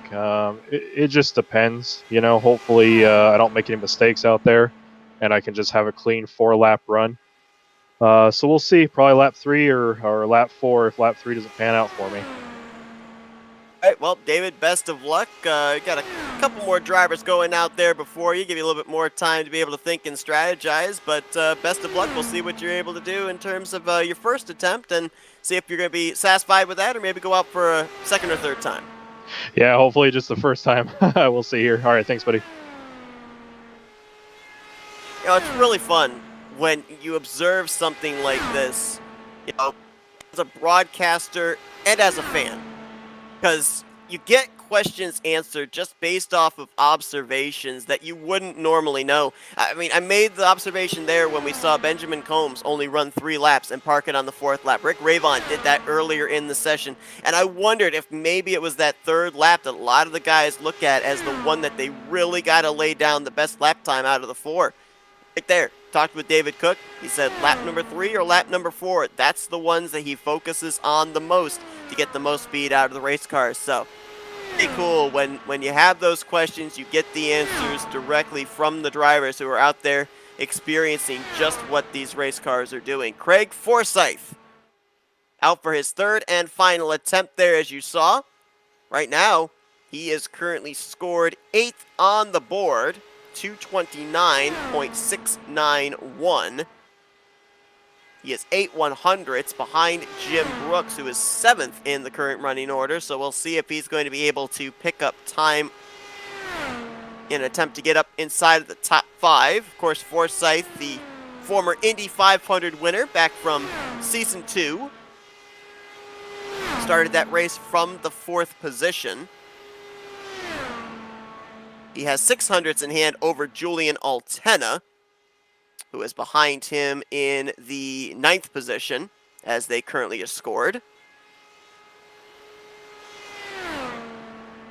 Waiting for his 2nd and 3rd laps to come in here, as we only have the 1st lap to go off of, a 39.183. That is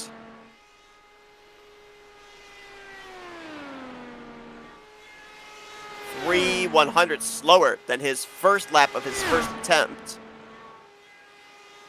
He had a 1:36 for his 2nd lap. That number coming in now here for this run. And it's a 1:41, so 5/100ths slower. His 3rd lap on his 1st run was a 1:33. So we'll see what he's able to do there. He is trending in the wrong direction. I don't recall. It was very early on in the session where Forsyth was scored when he went out for his 1st attempt. Since then, numerous drivers have gone out there and drivers have leapfrogged him, including Nick DeGroot and Matt Wagner. So I'm not certain where he was originally scored after his 1st attempt.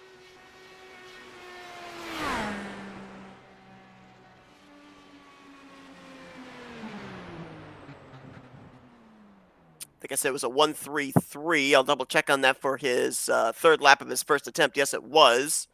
It was a 1:31 this time, so he beat it by 0.02, and then a 1:22 for his last lap in comparison to a 2:86. So he did better on the 3rd and 4th laps, which is going to equal out to a 229.919. That is a good pickup there in the final 2 laps for Craig Forsyth, and that moves him past Rick Ravon for 4th on the board. He will now be the only driver in the 229.9s for miles per hour. Rick Ravon with the 229.8, and then Wagner, Hobson, and Jim Brooks all with the 229.7s. Next driver, I believe, on the queue to head on out is going to be David Leclerc, I do believe. This will be his 2nd attempt. David Leclerc's 1st run was a 228.965.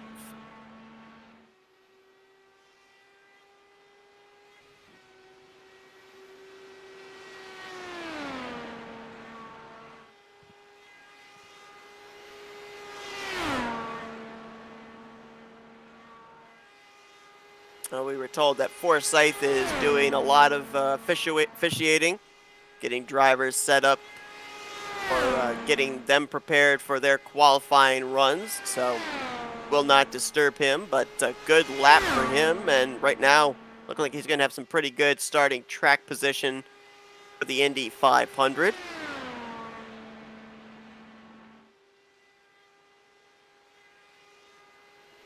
While we've got the opportunity, tell you guys about a special partnership that's going on. Of course, LMCgear.com the sponsor of our starting grid and our finishing results every Wednesday night. Over 1 billion people live without electricity. Access to clean, affordable light and energy is critical to improving health, education, and prosperity. Unite to Light is dedicated to providing low-cost solar light and power to those without electricity across the globe. LMCgear.com and UniteToLight.org want to highlight their new partnership by giving away a Chandler Charge solar cell phone charger to the winner of the Dark Horse Indy 500, as well as a couple of Luke Light solar emergency lights to the second and third place finishers. In addition, Charles Teed will be donating a Chandler Charge to the Dark Horse Hard Charger of the race, the driver that improves their positions from start to finish. You can purchase your own Unite to Light Chandler Charge or Luke Light at lmcgear.com. And if you'd like to know more about this program, check out unite2light.org. For every Chandler Charge or Luke Light you buy, Unite to Light will donate one to a partner organization doing humanitarian work around the globe. Once again, those websites, lmcgear.com and unite2light.org. There. First lap of his first attempt was a 39.327. This time 39.196. So definitely trending in the right direction. Right now en route for a 229.615 mile per hour run, which would have him tied right now with Jim Herrick for what I believe would be the 10th position. Obviously, the next 3 laps should be a tiebreaker. We'll see if it trends in the upwards direction or below Jim Herrick's lap time.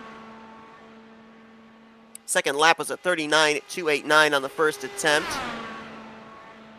And this time around, it was a... wait for the number to come in. 2:06. So 8/100ths faster. He did trend higher than Jim Herrick's lap time. Ooh, at 39.255 though for his third lap. So that just dropped him underneath Jim Herrick. Actually dropped him under quite a number of drivers. He dropped below Jim Herrick. He dropped below Bronson Stafford and Eric Peterson, as well as Scott Rankin. So he was trending inside the top 10, and now he's back around the 14th position after that third lap. We'll see what his fourth and final lap is going to be here and where it will position him. He will move up in the standings, as I believe he was scored in the 16th, 17th position, something like that, prior to going out 39 flat for his final lap. 229.801. Boy, he picked it up there. Has anybody run in a 39 flat? That's the fastest. I think that's, oh no, correction. Nope, it just updated. I was going to say, I don't think anybody, even the pole sitter, has run a 39 flat on his fourth and final lap. It was actually a 39.178, so a 229.541.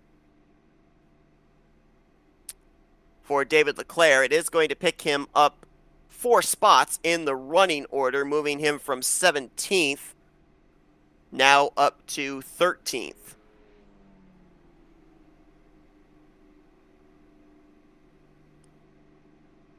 Next driver in line should be the 4-car of Dylan Moskowitz, who will be going out for his second attempt. Right now, Moskowitz finds himself in the 15th position, I do believe.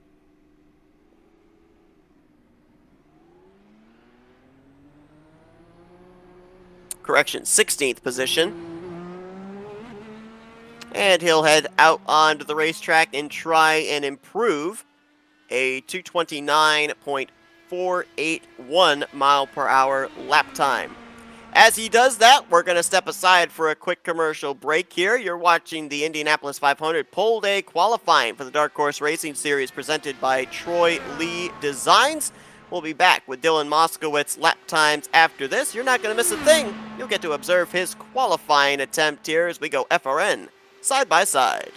Welcome, race fans. This is Paul Page, the voice of IndyCars. And today we're excited to present another IndyCar event brought to you by the Dark Horse IndyCar Series. From the Unzers to Mears, Foyt, and Andretti, now it's Corley, Peterson, Davies, Gardner, and Teague. You can expect high speeds, incredible wheel-to-wheel action, and intense drama that you could only get in an Indy car. So sit back and enjoy your favorite drivers from all over the world take the track. Dark Horse Indy car drivers, start your engines.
Welcome, race fans. This is Paul Page, the voice of IndyCars.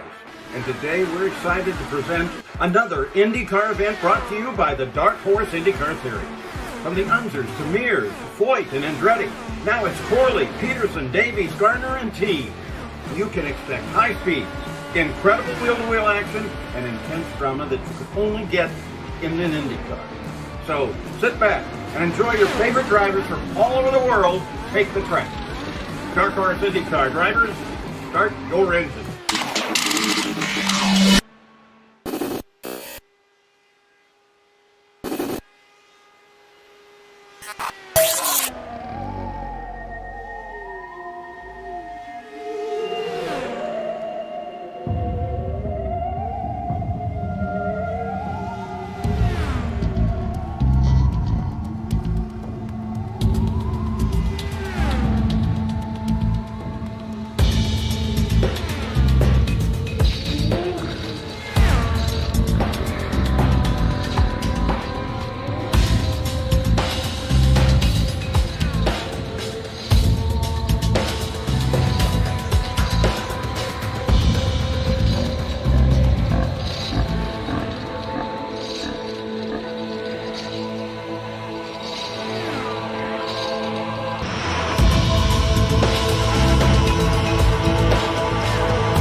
Welcome, race fans. This is Paul Page, the voice of IndyCars. And today we're excited to present another IndyCar event brought to you by the Dark Horse IndyCar Series. From the Unzers to Mears, Foyt, and Andretti, now it's Corley, Peterson, Davies, Gardner, and Teague. You can expect high speeds, incredible wheel-to-wheel action, and intense drama that you could only get in an Indy car. So sit back and enjoy your favorite drivers from all over the world take the track. Dark Horse Indy car drivers, start your engines.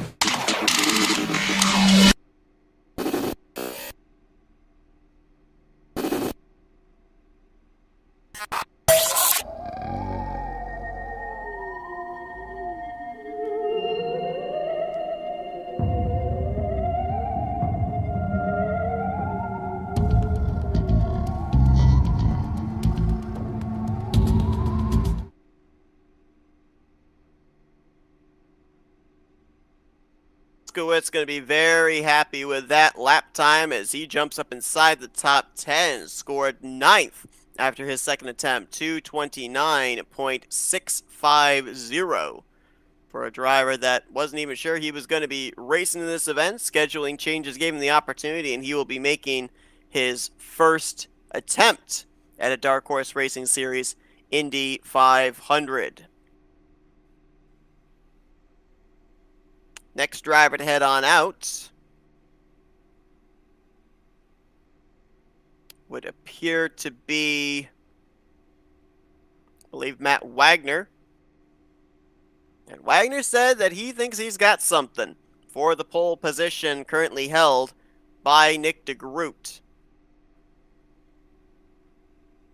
DeGroot may have the pole position. He does not have the fastest lap set down in this session. That belongs to Henry Bennett, 39.090. DeGroot 3/1000ths slower. But if you look at the drivers inside of the top 17 right now, all of them are separated by a tenth in terms of their fastest lap. You go down the board interval from position to position, it's thousandths. 3/1000s, 6/1000s. It's actually a dead tie, actually, between Dylan Moskowitz and Scott Rankin for the 9th fastest lap of the race with a 39.172. So it is really close all the way down the board. And while we're seeing it close in that regard, we're not seeing it like as close by thousands as you would expect in the 4-lap average. Right now, you've got 9/1000 separating the top two, DeGroot and Henry Bennett, but then it's almost a full tenth back to Charles Teed. So then another full tenth back to Craig Forsyth.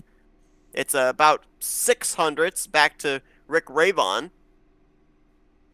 And then about another 700ths back to Matt Wagner. So we're looking more at hundredths in the interval than we are thousandths, with it being the 4-lap average. So I believe we're waiting on the finishing up of scoring here for where Dylan Moskowitz is going to be. His name having to be removed from the original starting position that he had, obviously improving much better here on this run. And according to the list that we have before us, I believe it is going to be Matt Wagner that is going to be the next one out.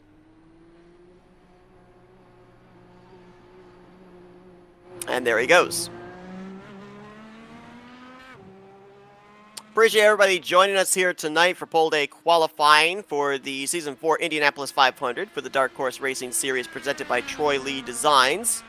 We're going to be wrapping up here in just a little bit. Still going to be watching the attempts by Matt Wagner, Benjamin Combs, and David Cook. David Cook going to be making his first attempt.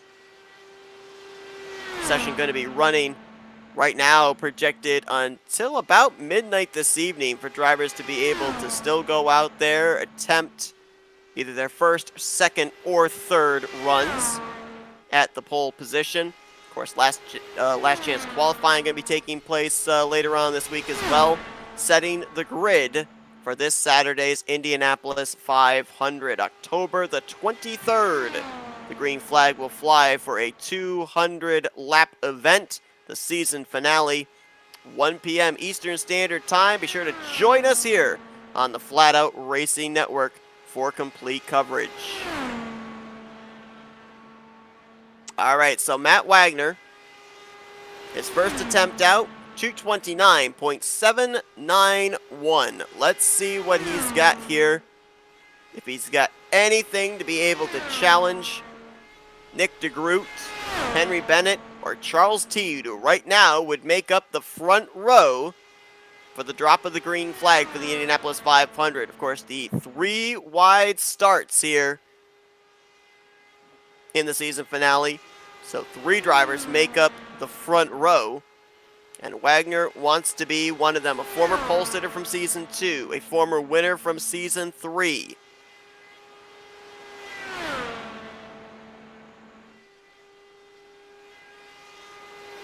Wait for his lap times to hit the board. His first lap looking to beat a 39.166 to be up there with DeGroot and Bennett. He's looking for something in the 39.14 range.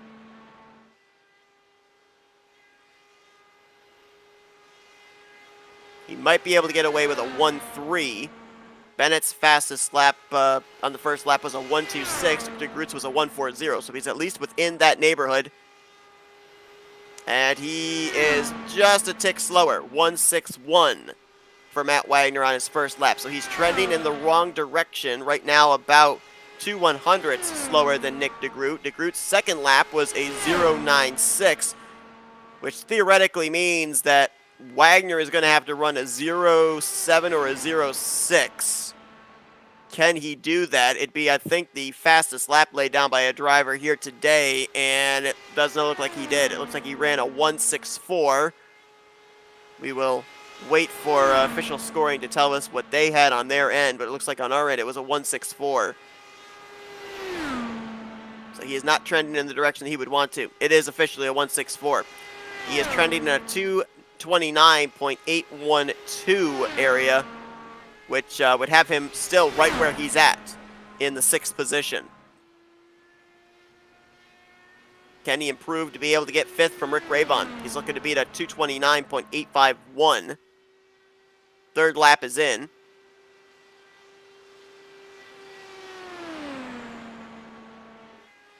Trends up a little bit with a 158, but only up to a 229.820. So he is still 3/100ths off of Rick Raybon's lap time, and Raybon currently sliding in the 5th position. So this is not what Matt Wagner was looking for. This is looking actually very close to what he ran on his first attempt. And it looks like he's throwing the lap away. He will not run the 4th lap. He will be going to his 3rd and final attempt here. So the question of where Matt Wagner is in the running order is now a big question mark, as his final attempt will determine his starting position in the Indy 500. Next driver that'll head on out is going to be the 77 of Benjamin Combs. First time out, Benjamin Combs, believe, ran only 3 laps of his attempt, did not run the 4th lap, so he is yet to put together a 4-lap average run. This will, however, count as his 2nd attempt, since he did take the green flag on his previous attempt.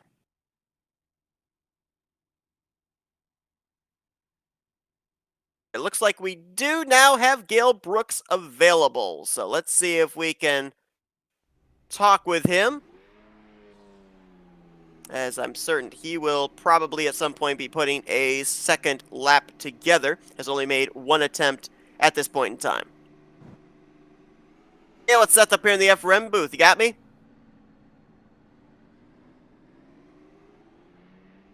Yes, sir. Gotcha. I was like, make sure it was me. Sorry about that. Oh, you're good. All right, so you got your first attempt under your belt. We've seen a lot of drivers on their first attempts just kind of experiment with the conditions of the track, kind of make some mental notes for the 2nd and 3rd runs. Is that what you did? You have a 2nd attempt coming up here later on tonight. Yeah, I think I'm going to probably try to do one more. I'm not too worried about qualifying positions, but yeah, I do feel like I definitely left a lot on the table. I'd say, obviously, a lot of us have done Indy here with these DW12 cars versus the IR18s, but honestly, it was a lot more planted than I really thought it was going to be. And I think, like I said, I think I could have been a little more aggressive on just the driving the track, kind of cut the white line that little bit extra, always shortcut as much as you can. And of course, try to be a little smoother on the wheel. I felt like I had a little bit too much kind of play back and forth through the turns, just scrubbing off that little bit. And with these guys, any little bit there is going to cost you probably a handful of positions. All right, so we know you're going to be attempting your 2nd Indy 500 here on Saturday, but let's talk about the season overall, because it's been really a lot of consistency out of this 71 car. 6 top 5s, 11 top 10s, an average finish of 8th place. I mean, you almost had that fuel strategy victory last week at Texas. I mean, a lot of momentum with 3 straight top 5s heading into this Indy 500. So what's that got to do for a driver's confidence when you're heading into a race as big as this one? Yeah, it's definitely nice to be making things go the right way, feeling okay, maybe I'm learning what I need to do better, doing kind of improving, obviously, race by race. And then also I think Charles and the admins with Dark Horse have really been working with setups as well. I think trying to help kind of eliminate some of the aero push, which, I mean, you're never going to get rid of it, but I think it's been a lot more drivable through it. So I think the combo of all of those has really been helping my cause. And yeah, I say obviously getting that result at Texas was huge. I was definitely working Matt over on the radio towards the end of the race, seeing if I could throw him off his game. Didn't quite work, but it was fun to try. But obviously, if I'm going to finish 2nd to somebody I say the only person I'd maybe rather finish second to would be my dad, but I say to finish second to a teammate's always a nice thing to have. All right, so last race of the season, it's the third straight season we head into the 500 with the championship basically all locked up. So now everybody's just trophy hunting. They want to win the big one at the end of the season. With that being said, how much team communication goes on between you and the other drivers on your team, Matt Wagner, Jim Brooks? I mean, do you guys share all your information? Do you hold a little bit back to maybe have a little bit of an edge to be that first one back to the checkered flag? I mean, just how much teammateship takes place during the Indy 500 weekend? Yeah, say during Indy, it'll be. I'm not sure for Indy. But I must say for Texas, we were pretty much right on par with each other. I was telling Matt, kind of going into that run, he was on a different strategy than I was. I knew I had to take a little less fuel than him, but I had mentioned to him going into, like, man, I think I want to go fuel only, and he was agreeing with me. He's like, yeah, I think that actually does sound like a good idea. I got nervous about how early he pitted to make his fuel only stop. Obviously panned out nicely for him, but yeah, so definitely, I think we do communicate really well with one another. Say, of course, with racing, there's occasional times where say everybody gets a little bit heated in the moment of things. If team strategy or say some things you kind of wind up in the same place at the wrong time, kind of a thing. But as a whole, yeah, it's really fun to obviously race with people that obviously I know very well, like my father. And then I've been racing with Matt now for a handful, probably at least a year or more now. Known him for a few years now, so it's been really cool. So I'm hoping we'll get Gary Corley back on track here as well. He's been having some computer hardware, so it'll be nice to have the full team back in force. But yeah, I have a feeling we probably, if we can find a way to make it between the four of us, if we can give ourselves the best chance, I think we'll definitely be working strategy-wise, trying to give each of us the best chance to win. Whether or not if it pans out that way, but we'll definitely be going for it all, I'm sure. One topic we've kind of avoided here tonight has been talking about, what's going to be happening when the green flag flies, and every likelihood we're going to see the caution flag numerous times, some pretty violent wrecks. Now, obviously, you guys have that fast repair to be able to fall back on, but, I mean, what are you expecting when the green flag drops here? Because we've talked about it, the level of competition all the way through the field has been subpar. It's been absolutely incredible during the course of this season. And I mean, you got all these guys out here that want to get that clean air. Some might not get the starting track position that they want here this evening, and they're going to want to get up to the front ASAP once we get the Indy 500 going. I mean, are you expecting things to be crazy early on? Are you expecting things to kind of settle out early and the aggressiveness to pick up the later the race happens? Because we've seen the caution flag fly 18 times in the last two Indy 500s. Yeah, I didn't really realize there's that many. Yeah, that is a lot. I think it'll be a little bit of both. I do think, because the biggest thing too is we start picking up some drivers that may have not run the full season with us to try to get to that 33 car count, which I think we're looking pretty good to do this season. Eric and Charles and company, they've done a really, really good job on all of that. So to kind of bring some good drivers in, that's the problem too, is you start recruiting these new guys and it's not like they're picking up scrubs. They're picking up some pretty heavy hitters. So I'm a little nervous about some of those guys coming in. But with being part of leagues and helping run leagues here and there, whenever you get the new names, new faces that maybe haven't run races with all the guys over the course of a season, it's really kind of an opportunity to have those little hiccups where you kind of learn as you go throughout the course of that season. So I do think it could be a little difficult, especially on that initial start when you're going to have the 3 wide start. Just because it's easy to make mistakes. As much as we probably don't want to admit it, we're not complete professionals. We're doing this to have fun and hang out with some of our buddies and stuff. But yeah, I think early on, we will probably have a couple. My goal is just going to kind of be to cruise initially, kind of maybe pull some strategy, get some track position, maybe towards like the first quarter, half of the race, and then start to try to see what I can actually do in relation to those guys. But I think for me, I'm going to have to go off strategy a little bit, I feel like, because when you look at the Nick DeGroots, the Rick Ravens and company, those guys are just monsters. And so I'm going to have to do something different to find a way to get around those guys once it comes checker flag time. All right, well, best of luck here on your upcoming attempt later on here tonight. We'll see if you can improve your starting position. Best of luck on Saturday, and thanks for taking the time to talk to us. I appreciate it. I say really appreciate everything you guys do, and I say if you get the opportunity, I think he may have already bailed, but I say hopefully you're able to harass Charles Teed as it was his birthday today. So definitely happy birthday, Charles. I say definitely been a lot of fun racing with him throughout these last couple seasons. Absolutely, and right now Charles Teed might get himself a nice little birthday present as he's currently sitting on the outside of the front row, which with the Indy 500 is not second. It would be third place as it's a 3-wide start on Saturday afternoon. We're looking at David Cook in the 24 out there. Obviously had a wealth of information with his teammate Rick Ravon. We'll see if he's able to apply what he was told here and where his starting position will be, at least after his first attempt. He's going to be the final driver that we will cover here this evening for his qualifying run. There are a number of other drivers that have just recently joined into the server, including Carl Henderson and Chris Fowler, two drivers that are going to be making their Dark Horse Racing Series debut in the Indy 500, as well as overall in the series. AJ Musselman has also joined the server, and he will be putting down his first qualifying attempt in about half an hour, it looks like, projected. So be interesting to see where those drivers are going to be slotted in the starting lineup. You'll be able to find that out when we go green this Saturday, October 23rd at 1 p.m. Eastern Standard Time. David Cook's first lap, 39.155. Right now, that puts him just a tick off of the podium with his first lap.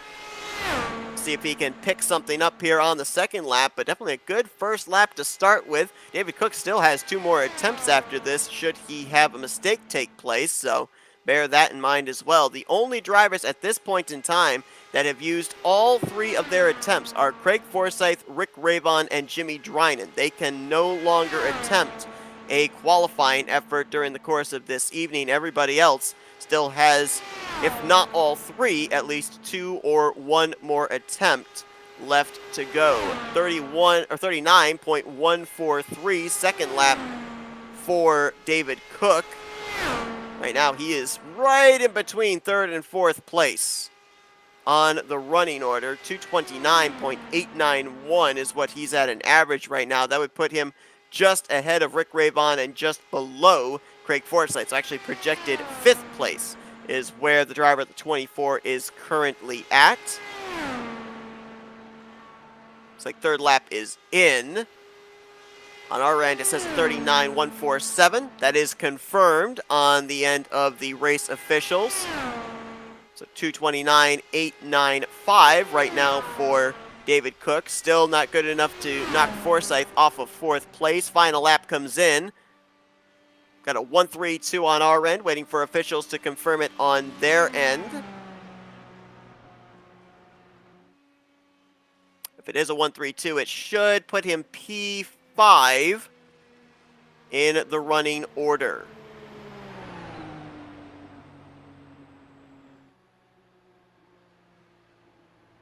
Lap time is not in just yet.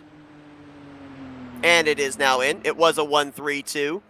229.919. Boy, he got close there to trying to get up to Charles Teed to knock him off the podium, but not quite going to be able to do it. He's going to jump to 4th. Actually, did he just tie Craig Forsyth? He did. He just tied Craig Forsyth for 4th place. So now what do they do in that situation? What happens if there's a tie?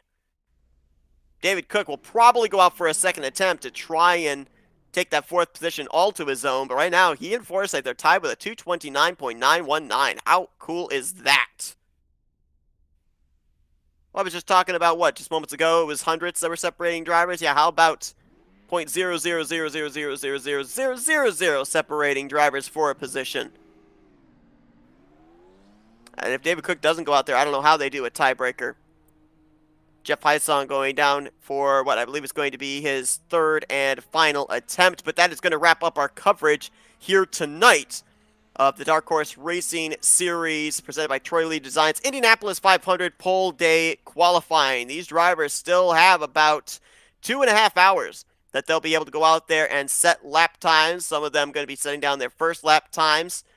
Others going to be going out for their second or final attempts and securing their spots into the Indianapolis 500. Once again, that's going to be this Saturday, October 23rd. Green flag will be flying at 1 p.m. Eastern Standard Time. Be sure you join us for what's going to be a heck of a season finale. Thanks to Matthew Rodriguez and Scott Rankin for joining me here in the booth. Thanks to all of you that joined us here tonight for this qualifying session. Hope you guys join us for the main event this weekend. But for Scott Rankin, Matthew Rodriguez, and everybody here in the Dark Horse Racing Series, I've been Seth Cole. Thanks for joining us here tonight and watching another broadcast courtesy of the Flat Out Racing Network. This broadcast is the copyrighted work of Flat Out Racing Network and may not be rebroadcast, retranslated, or used in any form without the express written consent of Flat Out Racing Network and iRacing.com Motorsports Simulations. Flat Out Racing Network would like to thank you for your support, and we hope you enjoyed tonight's broadcast.